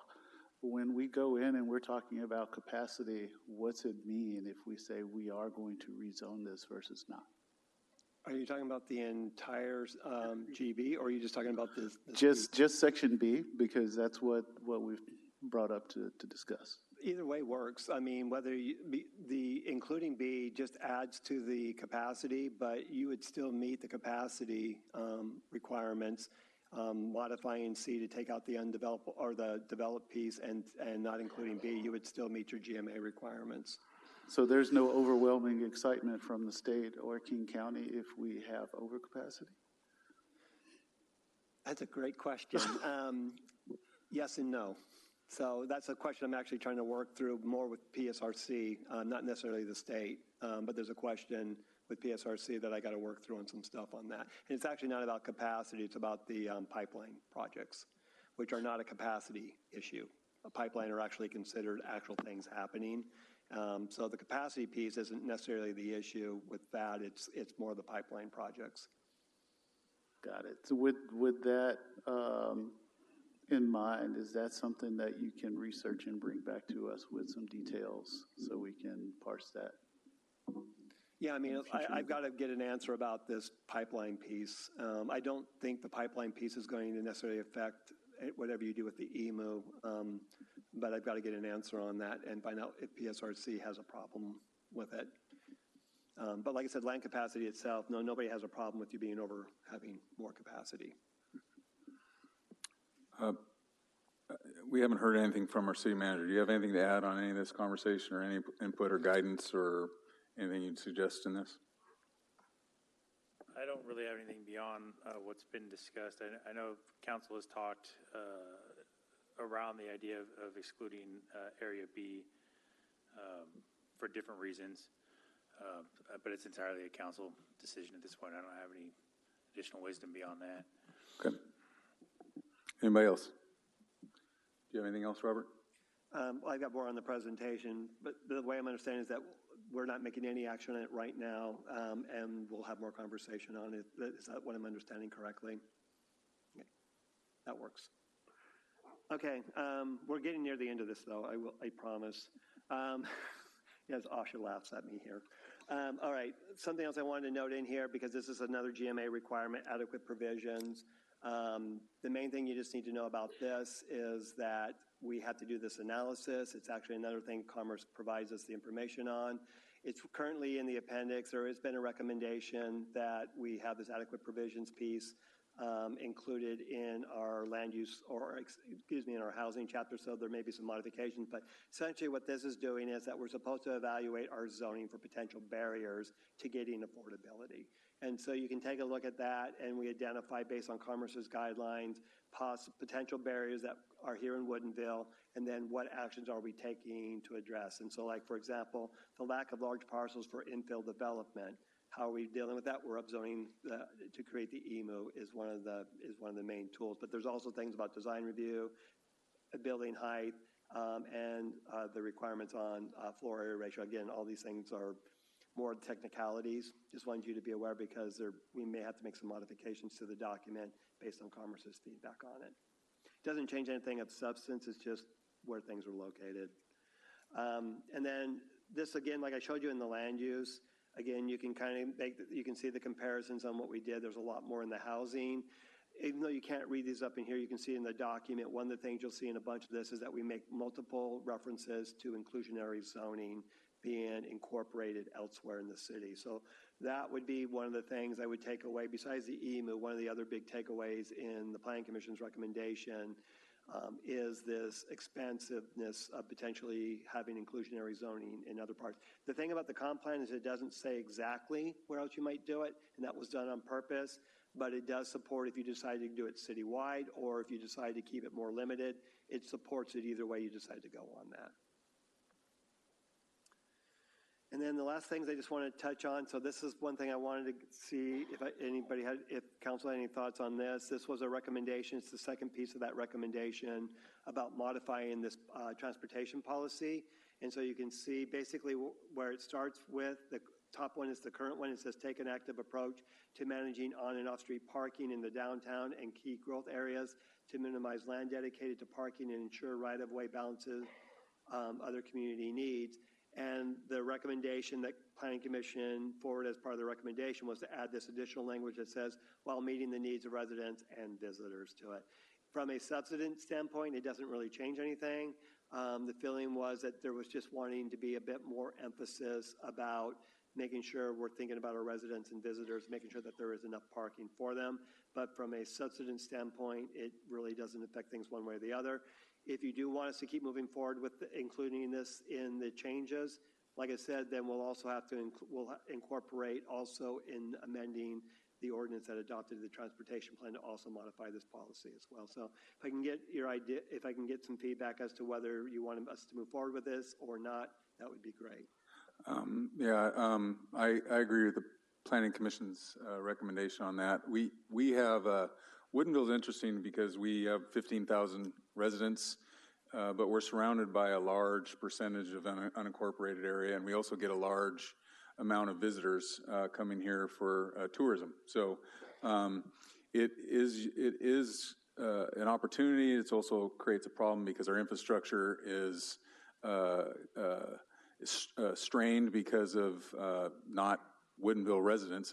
It's strained because of people visiting, and in a lot of ways it's a good thing because we get 56% of our operating income comes from sales taxes, so we need to support that, and to be able to support that, people have to be able to park, and that's including our residents and also people coming to visit Woodinville, or they'll go somewhere else. So I agree with Planning Commission on that we have to take that in consideration with whatever we do.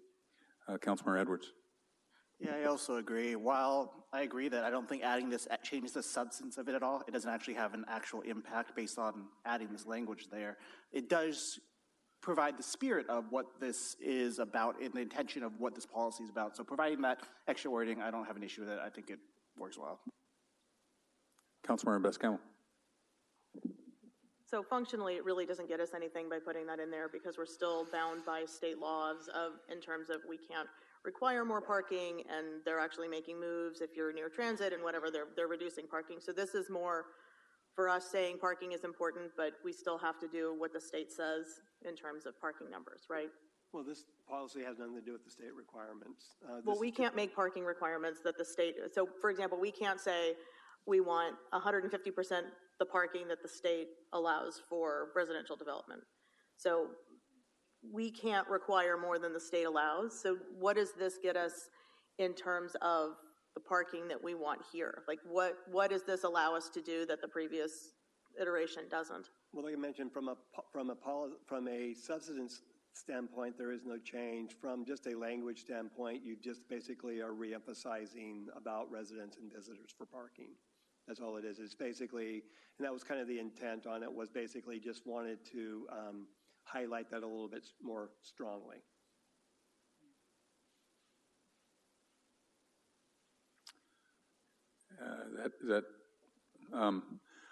We kind of veered off and didn't. I would like us to see. I'd like to see different options. And I don't. You know, it's been mentioned several times. It's a difficult issue here and elsewhere. Affordable commercial. So I would like to see. We're talking about affordable housing, which is a must, and we don't talk about it in the lens that workforce affordable housing is important to Woodinville. We need It's not just meeting a number just to satisfy the state. This is a need for Woodinville. I just did the numbers. 80% of AMI is 104,000 a year. 65% is 84,000. 50% is 65,000. So those are numbers where we need to be able to have people serving our community, working in our community, be able to live here and work here. Because if you're going to be working in the service industry, helping our economy here, a lot of those jobs are available elsewhere. You could do that, and where I've seen a lot of employees that are coming from Monroe and Snohomish, and they can do those same jobs there in a lot of cases. So we have to make that available, and we have a state housing crisis, and so we should do our part. So there's lots of reasons other than just making the numbers.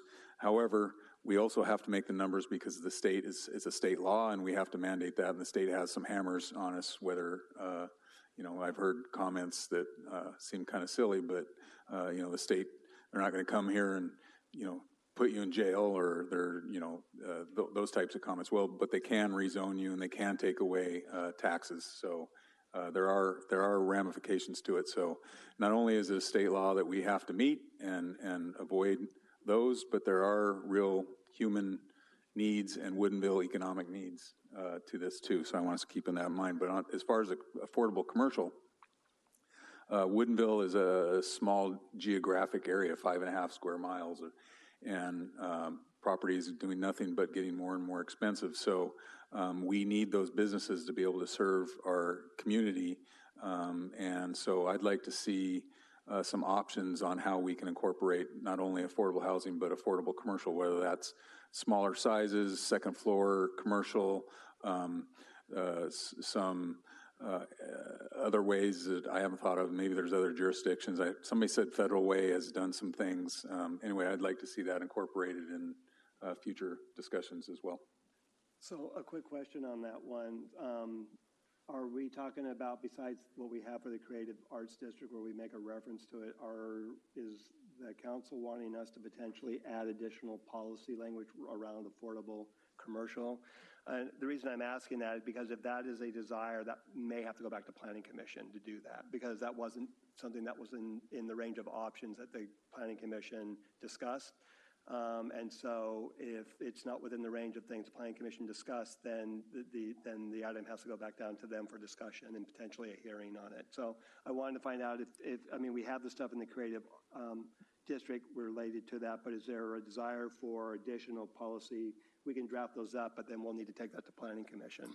Well, that's my opinion. That's a desired result, and I think it's beneficial for Woodinville. So whatever process we have to go through that, whether that's having planning go through it, make it some type of requirement, or we have that required in a development agreement outside of that somehow, or something.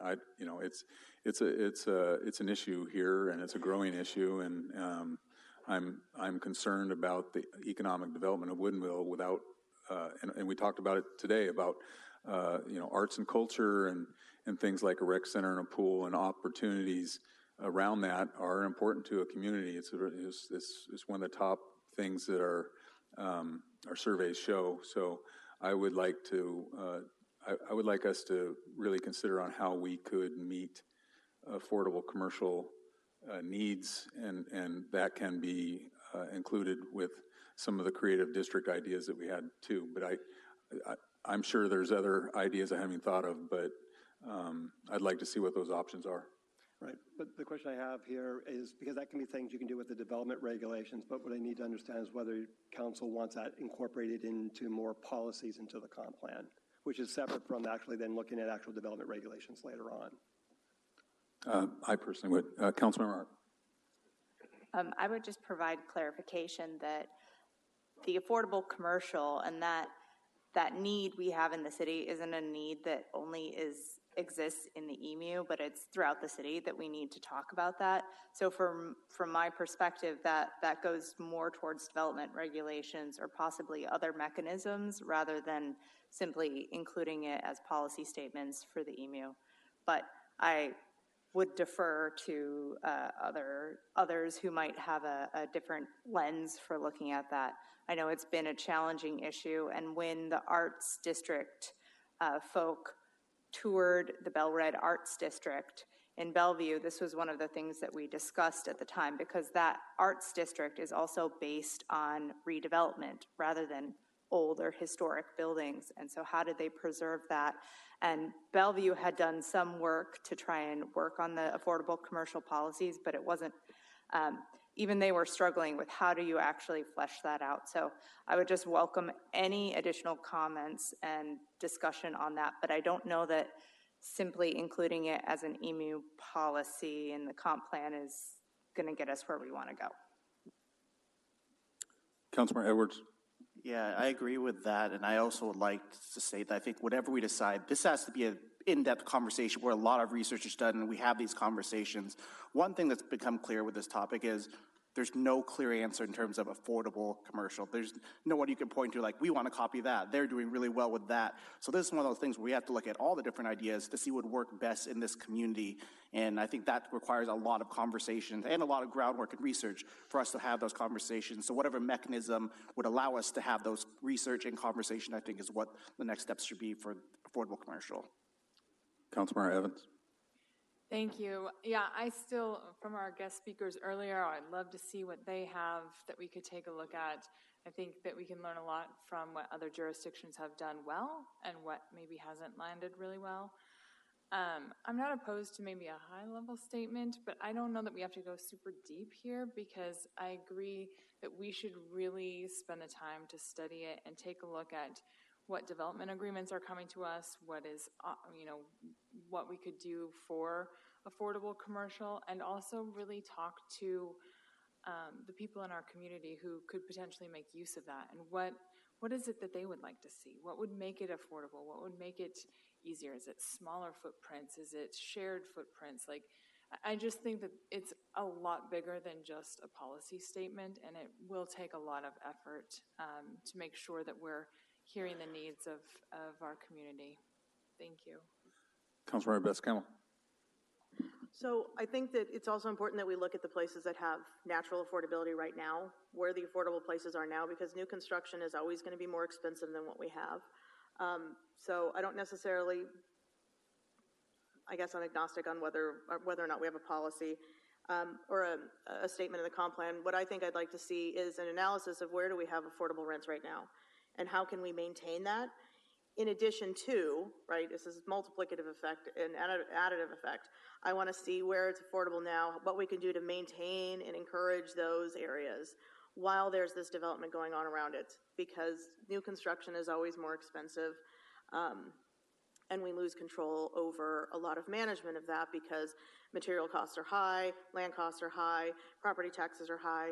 If we have something that already exists, I'd like to see us come up with some policies about how to preserve and use what we have in addition to this redevelopment. Because I think if we come at it from both sides, we can maintain and create more. That's how we create more and hold on to it. And it would hold us to a standard in the future where we already know how to save the current affordability and we build more affordability, and then we move forward with that much more affordability. I think that's a healthy way to move forward, and I'd like to see us talk a little bit on the policy end about that.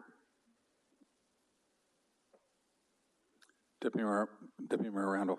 Yeah, as we're having this conversation about affordable commercial, I think I'd be remiss not to mention not just affordable commercial, but incubator and innovation in terms of being able to be in a space in Woodinville. It's great to have the existing places that we have and maintain those, but also we need to grow, especially as we start to build out along the CBD and along the trail. We're going to want to have some small business to have an opportunity to be along that trail. And I think we've created business opportunities here for just having commercial before because we were the option that was available. I'd like for us to continue doing that and make a statement to that.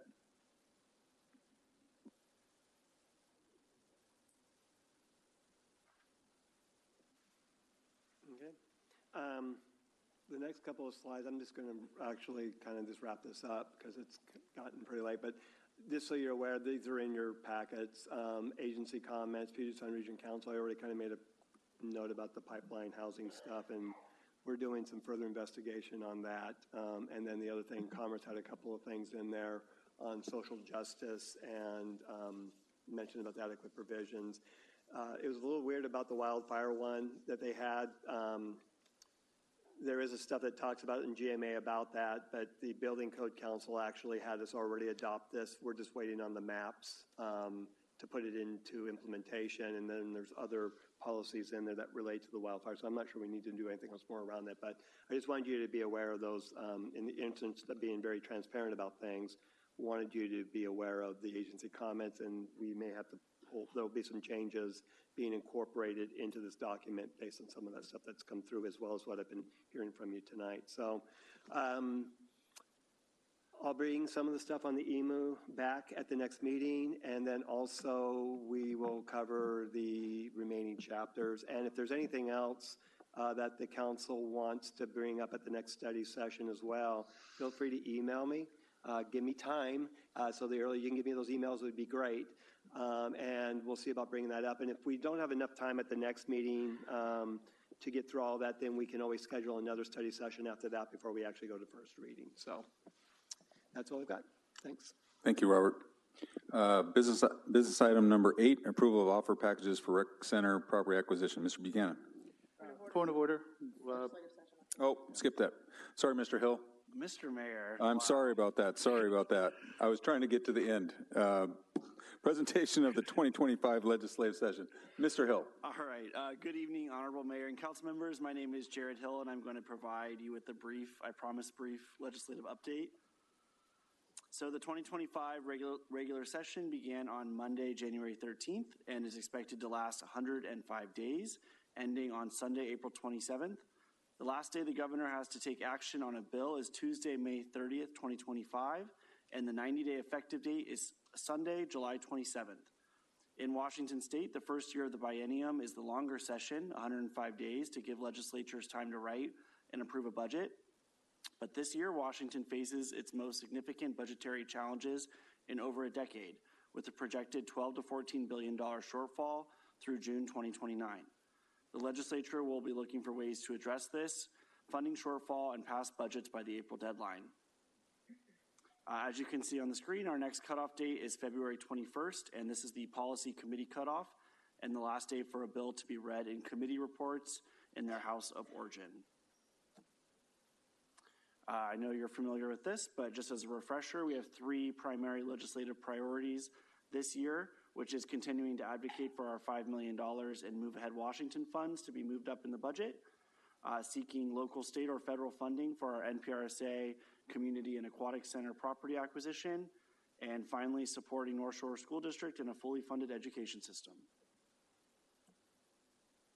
In addition to our 3 priorities, we also have a variety of other priorities on our legislative agenda that have been communicated to our delegation, AWC, and will guide conversations at City Action Days. Just a few specific bills for your radar. We're about a week into session, so a couple things for you to note. HB 1096 is intended to increase the housing supply through administrative lot splitting rather than the current land subdivision process. The bill requires cities to set up an administrative process to approve a lot split without a public hearing when specific conditions are met. AWC indicates that this bill is an improvement from past iterations of the bill and has a support position as they recognize it is a bipartisan priority for the legislature to accomplish this during this session. HB 1160 is to streamline local government design review process and enhance housing development regulations. Key changes include the removal of the term design review from the definitions and the introduction of new provisions that limit local governments to require only one architectural drawing for housing development permit applications. Additionally, the bill mandates that any design review process must be conducted concurrently with the consolidated review and decision process for project permits.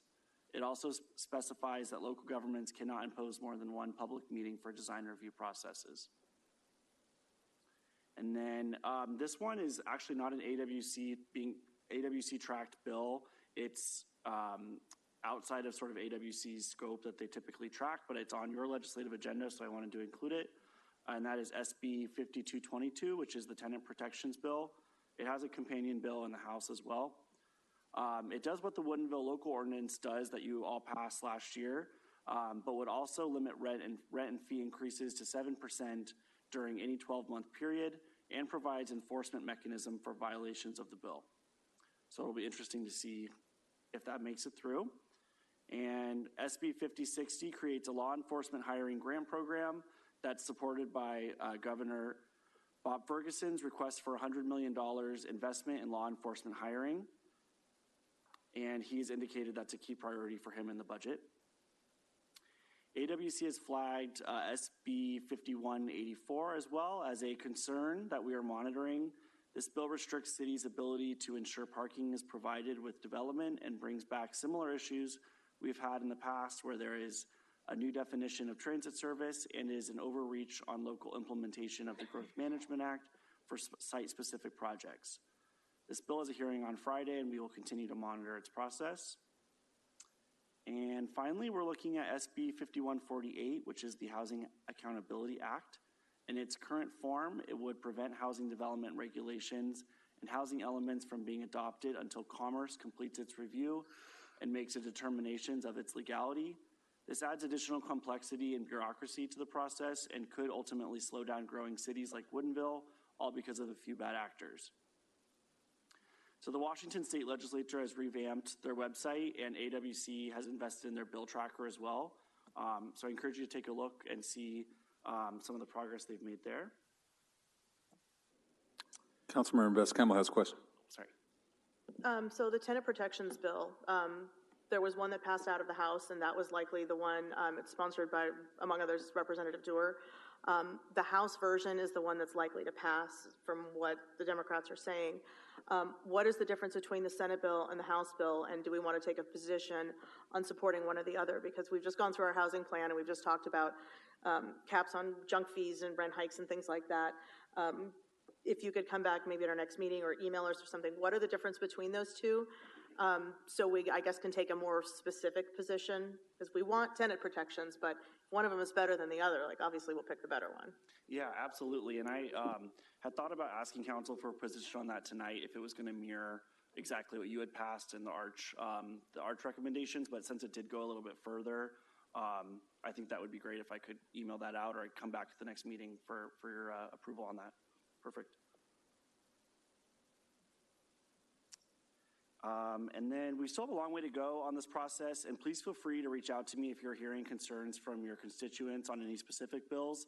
There are hundreds of bills that are introduced, so if there are any that might be rising as a top concern for you, but AWC might not be tracking as a top priority for them, please feel free to communicate that, and I can be sure it is being monitored. That does conclude my presentation, and I'm happy to answer any questions. Any questions for Mr. Hill? Thank you very much, Mr. Hill. Now we're on to business item number 8, approval of offer packages for rec center property acquisition. Mr. Buchanan. Thank you, Mr. Mayor, Council. Just a brief presentation for you this evening. We've recently discussed this at the last January meeting, but this is the next step in that acquisition process the Council has directed. Of course, I have Mr. Ganson on the call. He can help answer some questions we may have along the way. But just for reorientation's sake, the city directed staff to work on acquiring 3 parcels to host the future MPRSA Recreation Aquatic Facility. Those are outlined on there. The colors are kind of hard to see, but the blue all the way to the right is the Gonzalez property, the assessor's parcel number listed there. The one in the middle is the White Scarver property, and then on the far left or to the west is the KPM Woodinville site. Collectively, that's just over 6 acres that the city's identified for to host this facility in partnership with MPRSA. To that end, Council passed Ordinance 779 in its last meeting, authorizing the condemnation if necessary for acquisition. Of course, the priority remains to be to try to negotiate those acquisitions and avoid eminent domain if possible. The appraised values you have in your packets, and these were done by a certified appraiser and review appraiser, have been confirmed. They are what is reflected in those offer packages. I will note, and I can explain, and Mr. Gansey can help with this, those appraisals do reflect the likely rezoning of those properties from GB to the EMU. So the issue about excluding those to somehow change the values of those, these values already reflect the assumption that those properties are going to be rezoned. So the valuation is higher than if it was simply GB. It has not been raised all the way to CBD zoning because we don't know exactly what the rezoning specifics are going to be for that EMU, but it's somewhere in between those two valuations right now. So again, just for clarity, these values reflect the rezoning of those properties to EMU. The total for the property values with those certified appraisals and reviews have been confirmed at just about $13.5 million. You can see the numbers there. All three offer packages, and this is important, they do not at this point purchase the property. They are securing an option to purchase the property at the appraised value. The city, per these offer packages, would have until January of 27 to exercise that option. You recall from previous conversations on this, this is largely in support of at least one of the property owners. Actually, two of them we've talked to. One of them kind of started the conversation on that option as a preferable route because he has a tenant on that property and would like some more time to have that tenant get to the end of its lease. But with all three of these right now, we're proposing and would put these offer packages out with the option and giving those owners time to figure out the plans after 2027. The appraisal would be updated at that point that the option is exercised, so they could those numbers could be updated. And we do anticipate negotiations on some of these terms. For some of the owners, that option may not be the preferred route, so we'll have to have those conversations. This is authorizing us to transmit these offer packages and then begin those negotiations.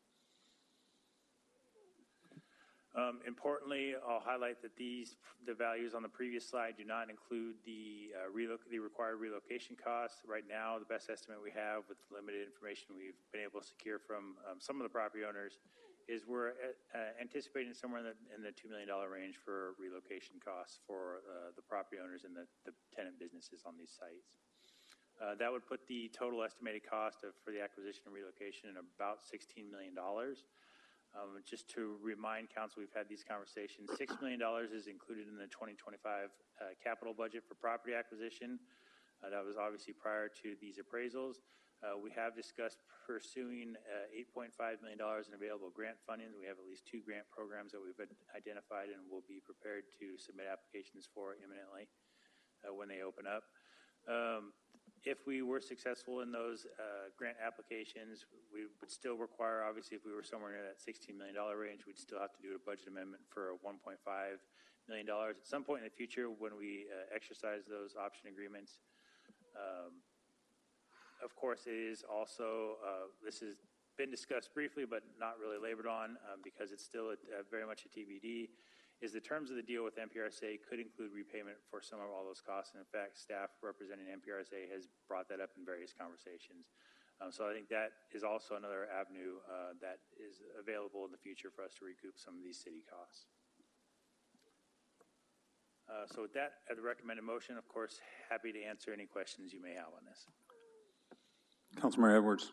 Thank you. So I'm trying to understand what we're approving here. So it's the package deal, they'll be transmitted, but then begin negotiations on what you would pay for the option, or is the option included in the amounts here? As currently drafted, we would be submitting offer packages that are effectively securing the option for, it's a negligible number, but it's an option to buy the property sometime, to exercise that option to buy the property at these appraised values sometime between now and 2027. Okay, that was the main question, is about the cost to secure the option. Councilmember Bascom. So this is the first time that the public has seen the number that we've known for some time. It's not 6 million, it's 16 million. There's a lot of ifs. We would like to get grants. Yes, they're not guaranteed. We would like to have a deal with NPRSA, but we don't know it yet. We would like to have the pool here. We would like the levy to go through. My concern here is that we're putting the cart before the horse. Eminent domain is a process that can take however long we need it to take. We've got all of the mechanisms in place here. Saying yes tonight means not that it's going to be $16 million, but that it'll be renegotiated at the time that we do want to buy the site. And that won't be $16 million because of all the development going on in EMU is going to increase the price. This is an open-ended amount of money here. And to say this is a once in a lifetime, we're never going to have a pool built here again, I don't see an environment that says this day is any better than any other day. I think that there is enough concern budget-wise that we couldn't approve a $5,000 speed bump in the last budget, but we're going to dig deep and find another $10 million for land. And I think, yes, if you ask people, would you like something fabulous and wonderful? The answer is always going to be yes. But now is the first time we're seeing a price tag, and we don't know the additional costs that are going along with it. I would be much more comfortable finding out what an NPRSA levy would look like for the community. I would be more comfortable understanding what are we looking at in terms of appreciation of that property? How much more money are we talking about? Because there is a potential in which we don't get one or both of those grants, and that $8.5 million becomes our responsibility. Yes, we can afford to buy the land. Yes, we have savings. But again, if we told a neighborhood, you get gravel as opposed to a sidewalk and no speed bumps for want of less than $1 million, to turn around and say, but we're going to cough up $10 million for this is insulting. People have asked for things that they haven't gotten. But now we're talking about spending this kind of money that's not guaranteed. And I am not anti-pool. I am not anti-community center. I am anti-spending money that we don't have to. Why should we, as the smallest community, pay the lion's share of land costs where everyone else gets to enjoy the pool with a lower property tax because we paid for the majority of the land? We don't know if that is going to be included in anything. We haven't had these conversations. So I would like us to pause on this until we've had more conversations with the NPRSA before we can have a little bit more clarity before moving forward. It doesn't hurt us. This isn't time sensitive. There's nothing that is coming in front of us in this next election year from the NPRSA. So why don't we just pause and get a little bit more clarity so that we have the answer to provide people with? Because I can't justify $10 million here, but a 5,000 speed bump is too much for our budget. Councilmember Evans. Just a question. Do we use our reserves for road improvements? We have used our reserves for road improvements. The overlay projects were funded by sales tax from construction money, which is general fund money. Reserves is a very general term. We have reserves in funds that are specific for CIP activities, such as real estate excise tax, and park levy money and so on as well. So the answer is yes, we use our reserves for street improvements. But typically, when we go into our savings, however you want to define what that is, so money that we've set aside and have saved, that typically has been used for land acquisition, correct? Correct. The money in the general fund that isn't already earmarked for CIP activities, such as sales tax or construction, the undesignated savings or unrestricted savings is typically been used for land acquisition and occasionally been used for things like some small building improvements for City Hall, that kind of thing. And do we have, do you have the number of what we spent for wood trails? Not off the top of my head. Okay, it would be great if we could get that in our report and what year that was, because I believe it was a pretty significant number. So I have actually been in the NPRSA meetings where we've talked about this, and there is nothing that says that Woodinville has to be on the hook for all of this. They have offered up many times, as the city manager said, that we could add this to the levy, that we could come up with an agreement. Really, the whole goal was to identify potential property. The challenge is that we can't get a levy in place until we have identified the property, because they're not going to go through the exercise of designing a potential community center for some undesignated property that they then have to try to retrofit it to. And so can you just remind us, Mr. Buchanan, if we put these offer packages out and we have through 2027, what are we absolutely obligated to? I guess to clarify the issue or the point that you made about MPRSA not going forward design until they have a site. Specifically, I think what is critical to remember and why we're in this position largely right now is they've agreed, MPRSA has agreed that this is the site that they want to pursue, but is not willing to continue with that until there's been the environmental assessment on that property to make sure that it is a viable site. We have thus far been able to work with at least one of the property owners to get access or to do any of the work necessary to do that environmental reconnaissance necessary to progress. So to your point, Councilmember, you're exactly correct. It's the chicken and the egg thing. We can't move forward with the levy conversation until they have a site. We can't get the site until we have some further assurance on this environmental stuff, which we've been unable to do. This is the route to try to do that.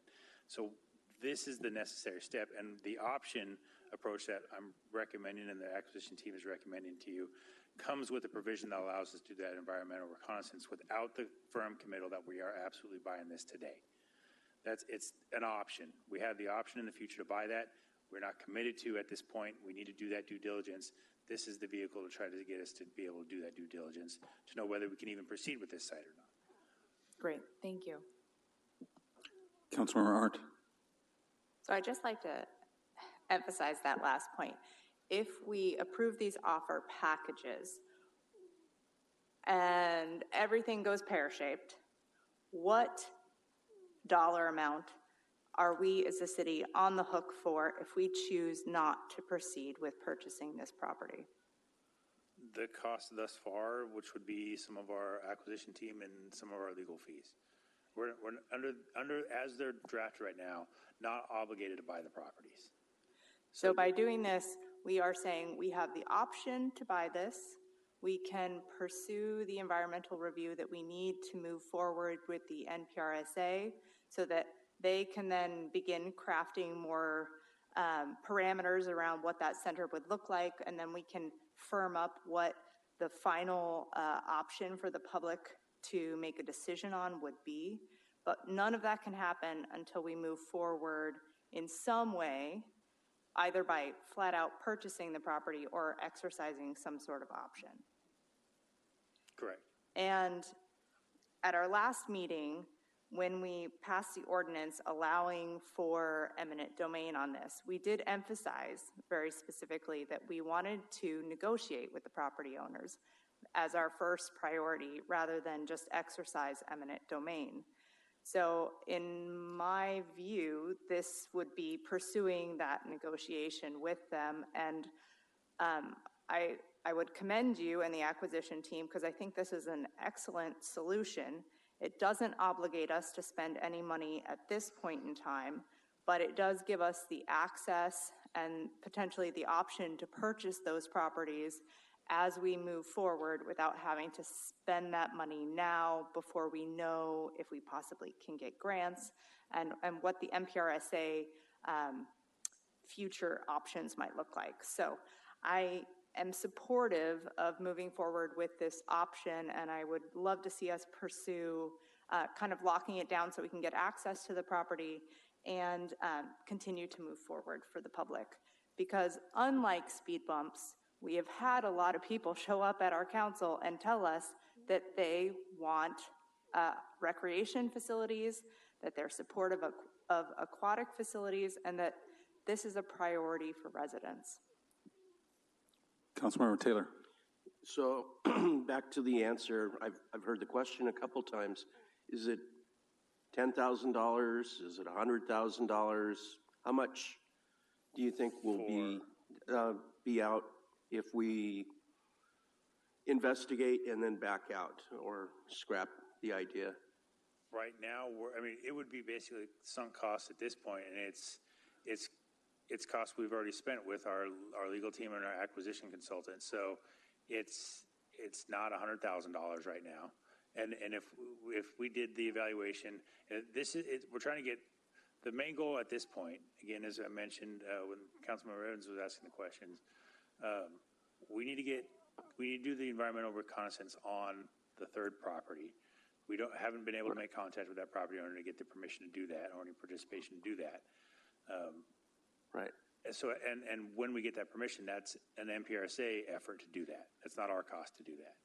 So right now we have our costs that are sunk costs, our legal fees, and et cetera, but there's no six-figure in the future that we're obligated to with these offers at this point. And what is the likelihood that we'll be selecting this, say, next year or this year for an acquisition? Is it a quick process?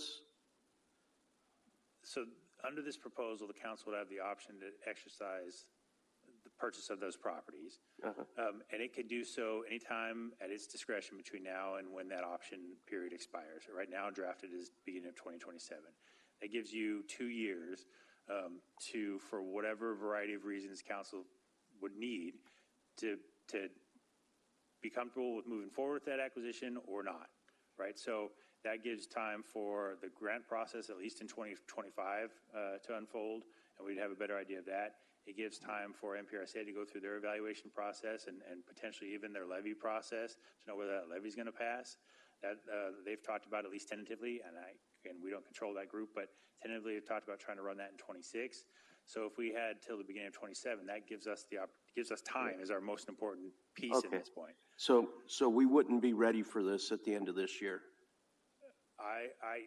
If you had 2 years and that was enough time to let MPRSA do more of their work, I would use that. All right. So I see 4 candidates here with a great issue to sell this to taxpayers and let the numbers roll out. I think I could support this because I think we need to get the information out and just get it to be, it's going to be an issue, and I see it as something that, would be good. This is going to give us a good part of the year to get the message out and collect information from the people that are going to potentially have to pay for it. I don't think we get that when we have people say, I want a swimming pool or I want this process. But when the numbers start to shake out, I think this will be a good process. So I guess I'm going to be in favor of proceeding just to get the information started to vet and percolate.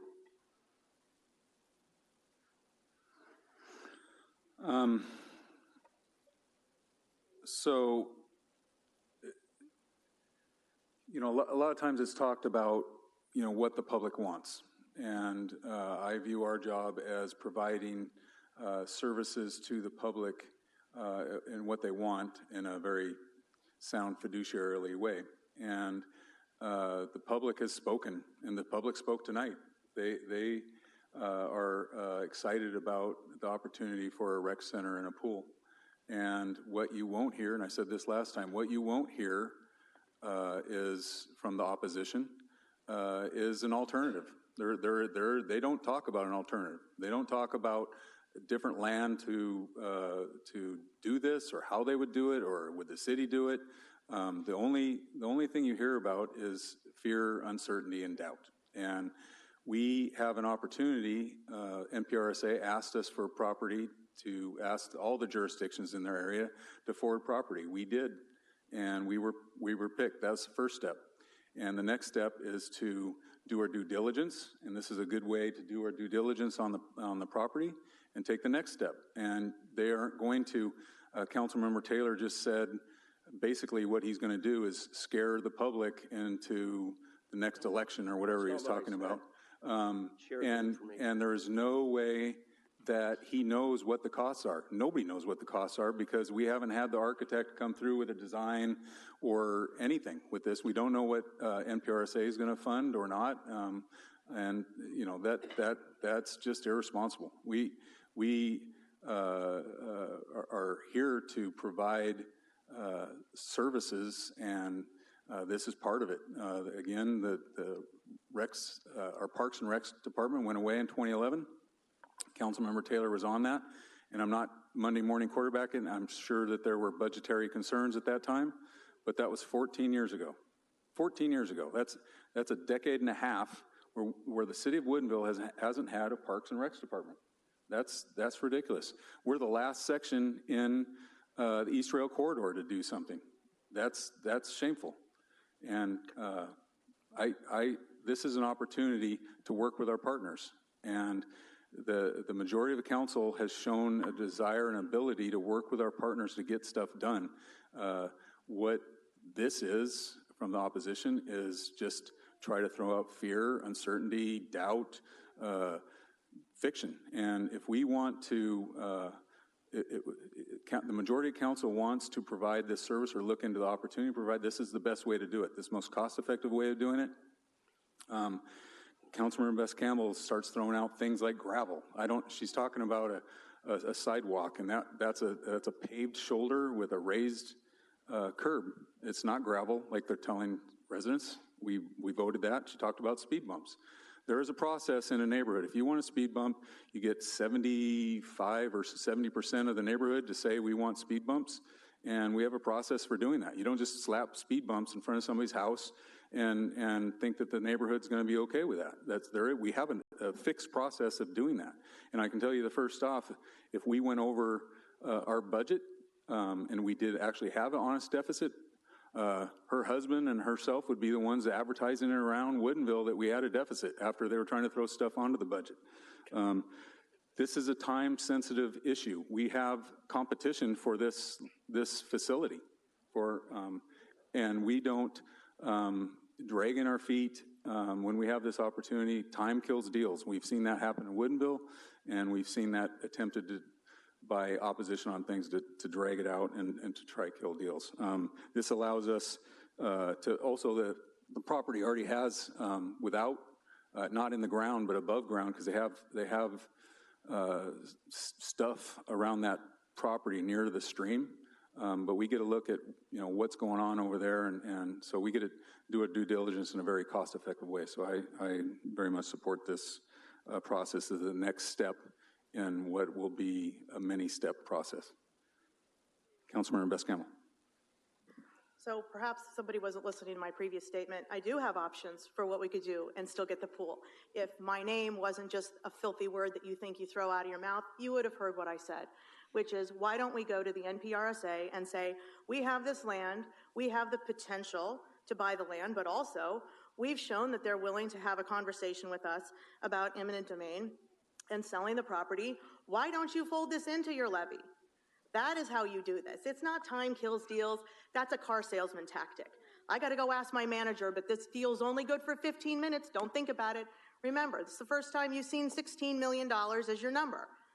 Why are we pushing it through? Why can't we go to NPRSA with this information and say, we have identified this land, this is $16 million, add this to the calculations you're going to do so that the $16 million is spread over all of the entities as opposed to just Woodinville.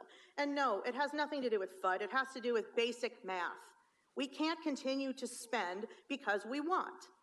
That's the thing with budgeting. Households around the kitchen table know exactly what this is. When prices go up, you have to make cuts. The state is in a deficit. We're foolish to think that we wouldn't be. This is my view, which, yes, it's not FUD, it's called math, it's called a plan. Why don't we take this to NPRSA? If they think it's a great site, which they think they do because they looked at it, why don't we ask them to fold it into the price? Why don't we ask them to be the entity to go through with this? Why are we taking the burden on ourselves? I'm suggesting a path that has even less risk, that has less opportunities for us to be stuck holding the bag. And it's not FUD, it's not my name, it's the fact that I'm elected and we all up here are elected to keep our budget safe. We can use reserve funds for anything we like. Historically, we've used land acquisitions. It is not exclusive. Why aren't we negotiating better? Why aren't we getting all of this stuff figured out before we put the cart before the horse and buy the land? We don't know if there is a desire to even expend this kind of money. We don't even know the kind of money. So it's not FUD, it's that I don't have the details. So if this council would like to go forward with it, I have a very simple amendment, which I will make to this motion after it is made, that we go to NPRSA and ask them to be the entity to move forward with eminent domain. That's the easy answer. It's not FUD and against the pool. I'm against Woodinville paying too much. And I'm offended by the use of speed bumps that we have to have 80% of a community to come in and ask for it when we had 2 people tonight come in to ask for $16 million.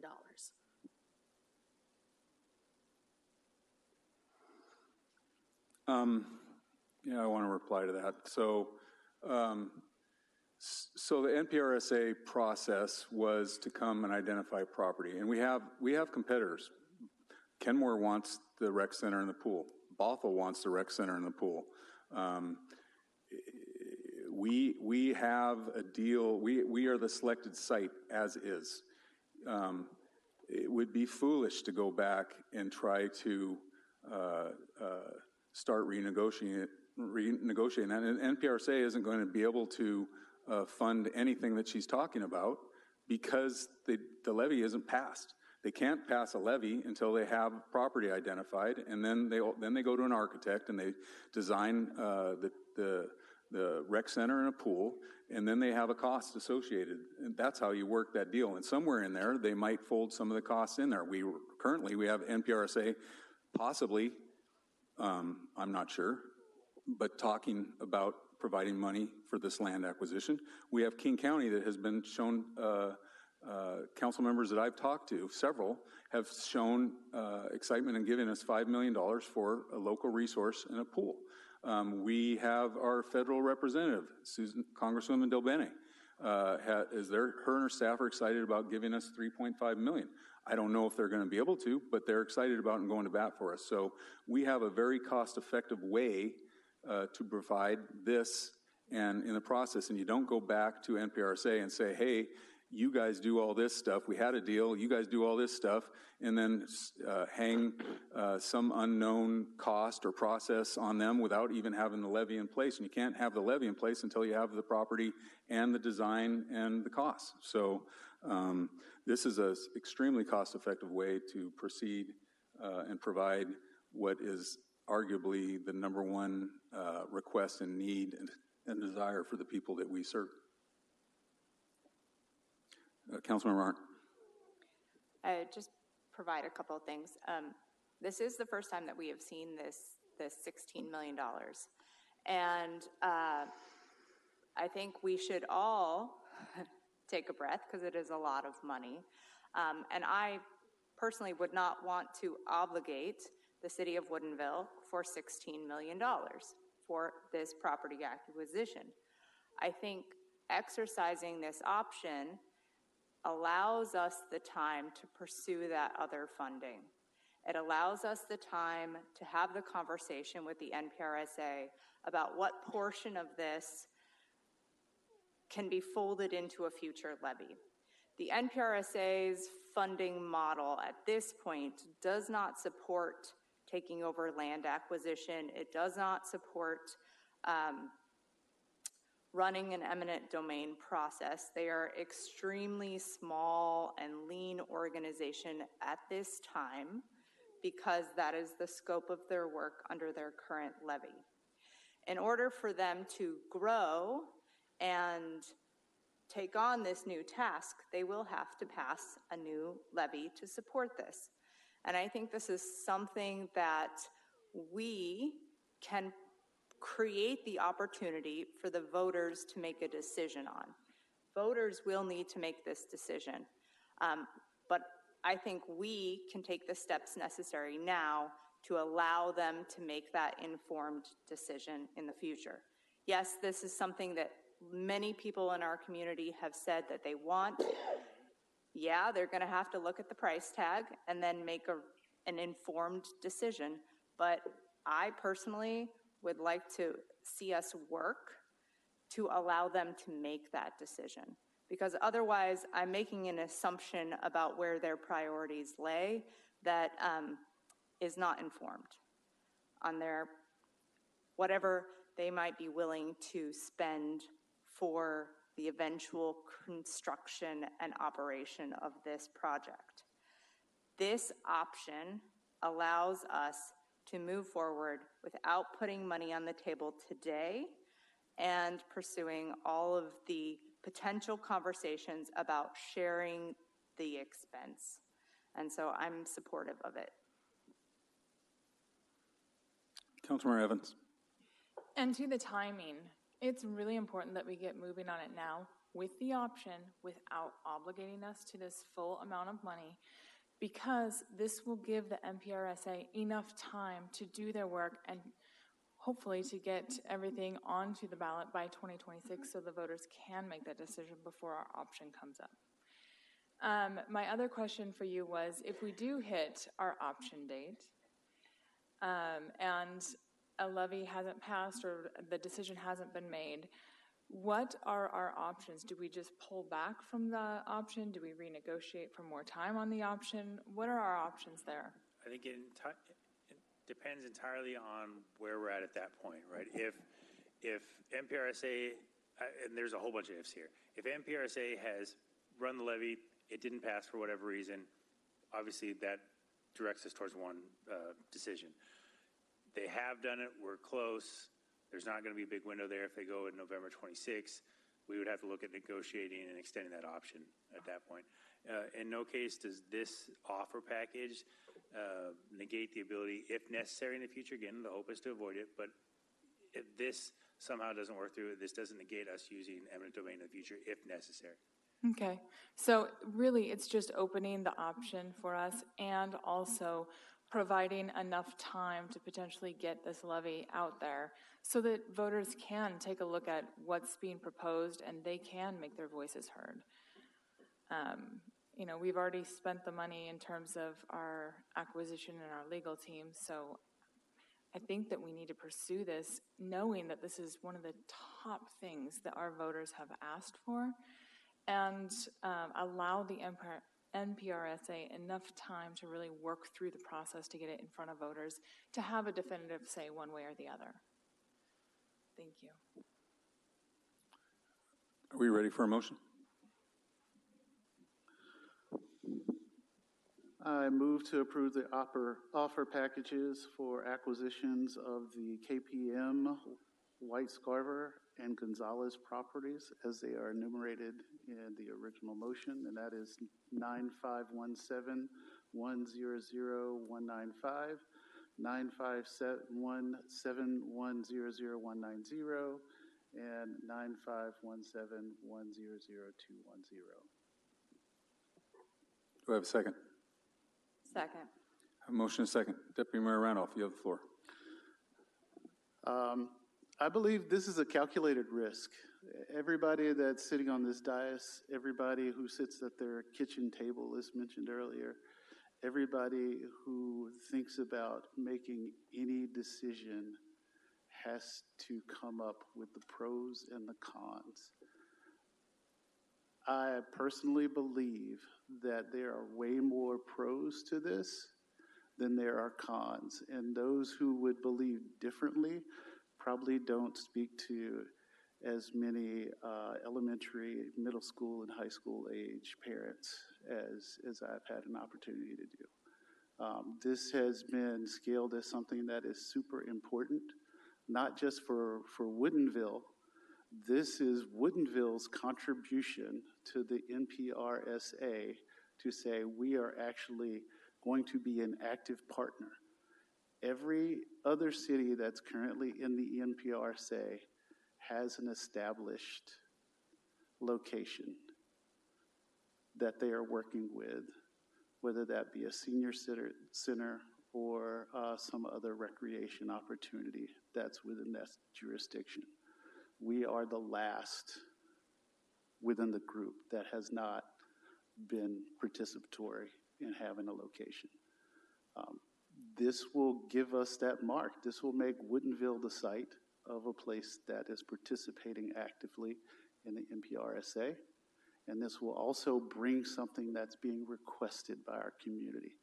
But it puts it beyond our community, and we'll get the support of a region, Duval, all the way out to Duval, all the way over to the Bothell and beyond. So I think that this is an opportunity that is difficult to pass up given the amount of consideration, given the low amount of risk. We talked about how we're not going to need to pay for this if we don't have to.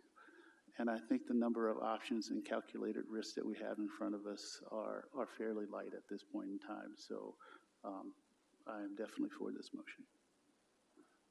Councilmember Vesco.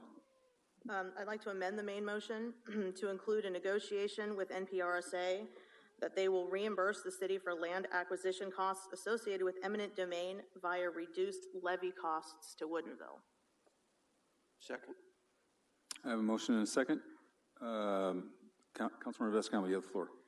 I'd like to put in a little bit of guardrails in case it wasn't clear before. I don't want Woodinville paying the privilege of having the pool here. We're already the selected site, whether we were going to buy it or not. This is a selected site. I want to make sure that if we spend this money now, they slice it off of the property tax that the levy will provide us. That way, we're paying the money now, and then for 10 years, we would pay a reduced property tax levy fee. This is about getting a better deal for Woodinville. This is about finding a way to tell NPRSA, sure, we're going to do this for you, but so you know, any language that involves giving this land to the NPRSA will necessarily require a reduction in the property levies that we pay. I don't think Woodinville needs to pay 3 times for it. This is not about whether I do or don't like a pool. This is about whether I do or don't want to spend money that we don't necessarily have to spend. So I think this is incredibly reasonable, and I look forward to the 5 reasons why this is a terrible idea.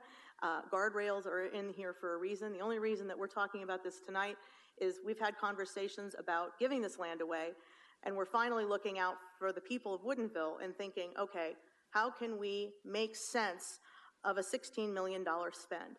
I'm adding more guardrails on another process. And it's not fear, it's not uncertainty, it's not doubt. This is what certainty sounds like. Councilmember Evans. So we are at the very early beginning stages of this. We don't know if the land is going to be appropriate. We don't know if anything's going to come back from the environmental things. There is so much there. I don't want to tie our hands with saying the MPRSA has to do certain things when we have so many options in front of us depending on what comes back and what is created. I think that we need to say that we're willing to pursue this and continue to explore the options, like we talked about, of grant funding, of writing this into the levy, of lots of other things, but we need to get to that place where we're even talking about the specifics, because right now it's just a big question mark of what, are we even going to be able to move forward with this? We are simply talking about giving ourselves the option, and I think that we should leave as many options in front of us as we want and not constrain us with saying the MPRSA must do X, Y, and Z, and instead take a look at what comes before us and say what makes the most sense for the voters of Woodinville when we have the specific information and it's not just hypotheticals. Councilmember Edwards. Thank you. I do agree with all that, and also that being able to have these conversations to determine possible negotiations, other ways to pay for it. The main thing is we have to get that option first. What we're approving here, we don't have the option yet. This just allows the city manager to go engage in that conversation to see if we can obtain that option. And once we do have the option in hand, if we are able to, we're going to be able to do all the things that we're talking about here, negotiate, talk about other ideas, but we need to get that option first. And that's something that we can't delay on. We need to have that option in hand, and to do that, we need to be able to negotiate, and this is the step to get to that point.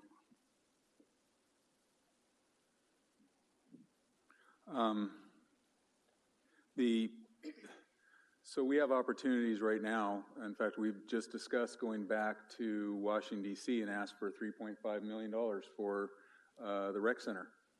We have to have the property or have the likelihood of having the property. We can't just go back there and say, give us $3.5 million on property that we don't have a process in obtaining. So being a good partner with NPRSA means being a good partner with them. We work with them, and we're forwarding property. Nobody said we're giving them property. We have an option of having a long-term lease. We have an option of having, you can have the property as long as you operate it as a rec center and a pool. There's many different ways of doing that, but the first step is acquiring the property. Then we are having the options, what we're talking about on the original motion. I oppose Councilmember Rachel Best Campbell's amendment because that doesn't allow us to go to the county and talk about, hey, we want to take advantage of the $5 million that you're talking to us about getting. We can still negotiate with NPRSA on how the deal's structured or how the levy's structured. First thing is we need to have the option of the property so that we can pursue all those things. And then we also need to be able to get on the property and discover if there is any environmental problems in the ground or otherwise before we can do anything else. So I oppose the amendment and I support the initial motion. Any other discussion? Councilmember Best Campbell. So the point of making motions is not just to be argumentative, as this council's want to say. I push because ultimately, every once in a while, you make a mistake and agree with me. God forbid. This is not about I hate the property. It's not about fear. It's not about adversarial anything. This is about pushing and bringing to bear the concerns I have. And they shouldn't be dismissed because I don't bring them up to be dismissed and I don't bring them up to be argumentative. I bring them up so that it is understood we need to be asking for more. And I will continue to push. This is a fine idea. I just don't think we need to pay as much money for it. I don't think we need to leave everything up for chance. And I will continue to push that we negotiate harder. We aren't partners with anybody. We do what people tell us.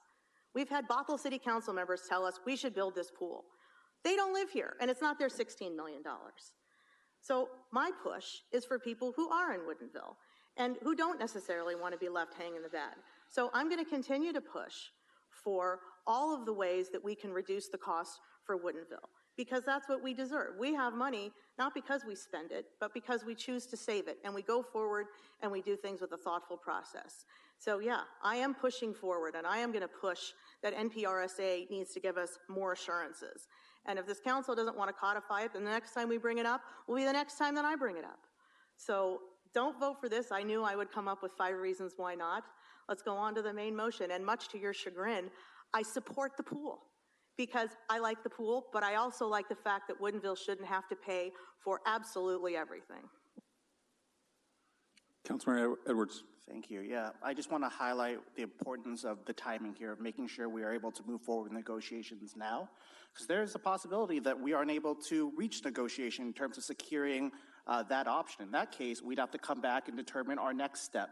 And with our timeline of potentially going to a ballot in a couple of years, we need to have those conversations now. So if this plan doesn't go through, we are able to pursue our other options, or at least discuss our other options at that point and make sure those don't fall off the table and for us to miss that opportunity.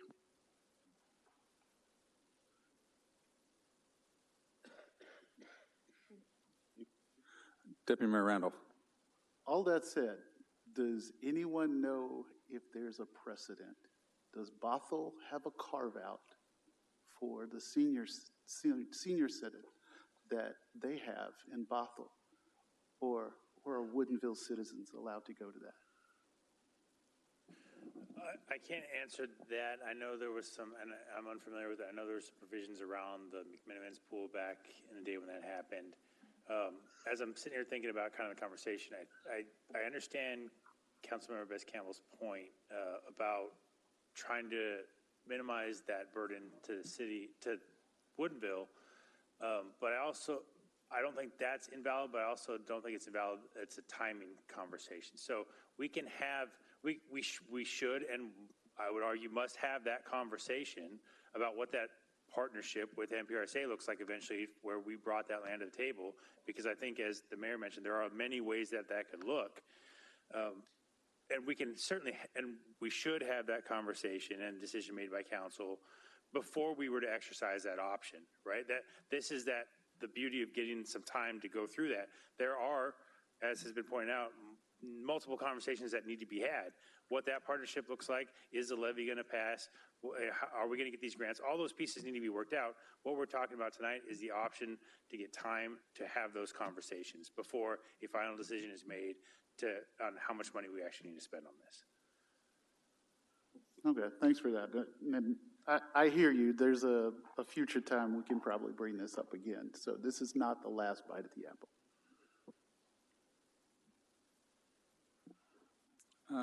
Let's have a roll call vote on the amended motion, please. Councilmember Evans? No. Councilmember Edwards? No. Councilmember Best Campbell? Yes. Mayor Millman? No. Councilmember Arndt? No. Councilmember Taylor? Yes. Deputy Mayor Randolph? No.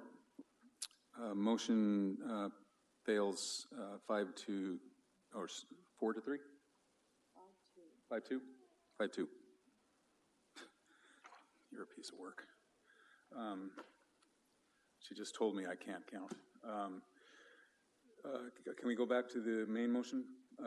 Any more discussion? Let's have a roll call vote on that too, please. Councilmember Evans? Yes. Councilmember Edwards? Yes. Councilmember Best Campbell? Yes. Mayor Millman? Yes. Councilmember Arndt? Yes. Councilmember Taylor? Yes. Deputy Mayor Randolph? Yes. Motion passes unanimously. Thank you very much. Public comments. Anybody signed up?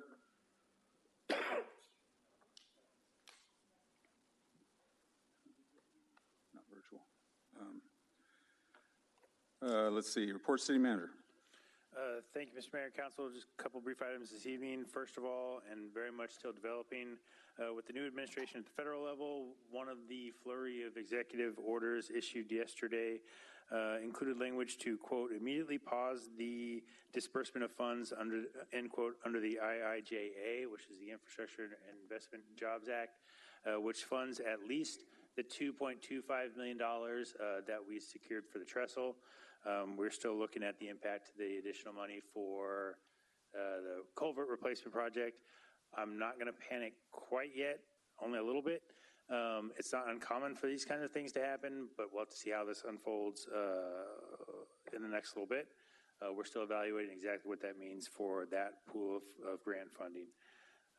So that's hopefully going to get better before it gets worse. Second item, State of the City. Myself and the mayor will be delivering to the Chamber of Commerce annual luncheon that we do. That's scheduled for February 27th. Please let me know, council members, if you'd like to go. I need to make those reservations soon. That event sells out every time. I'm going to make those reservations hopefully by the end of this week. So if you can go, or if you might want to go, get a hold of me. We'll get reservations set up for that. And then the final one, just a public announcement, community grant applications went live for our community grant program this morning. They are open now and will close February 23rd. So we'll be publishing some more notice of that as well. Thank you, Mr. Mayor. Thank you. Reports to Councilmember. Councilmember Evans. Nothing tonight, thank you. Councilmember Edwards. No report, thank you. Deputy Mayor Randolph. Man, I hate to do this since it's so late. However, I did want to recognize that we did go through and approve or recognize that we're going to, immediately following Martin Luther King Day, we're going to recognize Black History Month again this year. And I really appreciate the council. I just didn't want it to go without saying that there is more than one person in history, and that's not just Martin Luther King. So I hope people use February to actually do some observation of additional history. I also wanted to bring up that there are a lot of people that are giving me feedback on wood trails and showing appreciation for the work that's done there. The stairs are allowing people to get down safely, and they're impressed with the new additions to the trail. So much appreciation for Deputy Mayor, that. I will share that I got a voicemail with a very excited resident who called me while jogging around the trail, huffing and puffing, and it was very, very happy with the work that we've done there. And the initial item that we discussed tonight, I feel like is something that's directly connected to the council being able to execute on our public engagement plan. We have voted on that. I would love to see that move forward and see more activity on that. Is there an updated plan or new actions slated for us to be able to move forward on some of those things that we put forward? I would love to see an update for that if we don't have any tonight. Okay. And that's it. Thank you. Councilmember Vascano. Mr. Hill, you had said that you were going to do that, the comparison of the two tenant protections. If we have any more bills that we'd like you to look at, would you just like us to send you an email and kindly ask you to follow them for us? That'd be great. Yeah, thank you. And are you going to send that out to all of us, hopefully? The tenant protections? That'd be great, yeah. Super. Thank you very much. Yep. Councilmember Arndt. Thank you. Many of you are aware, a few months ago, I took a job with the North Urban Human Services Alliance. And tomorrow night, we are holding our annual awards ceremony celebrating the work of individuals and organizations in the human services in North King County. All of you have been invited. All of the elected officials across North King County have been invited to this event.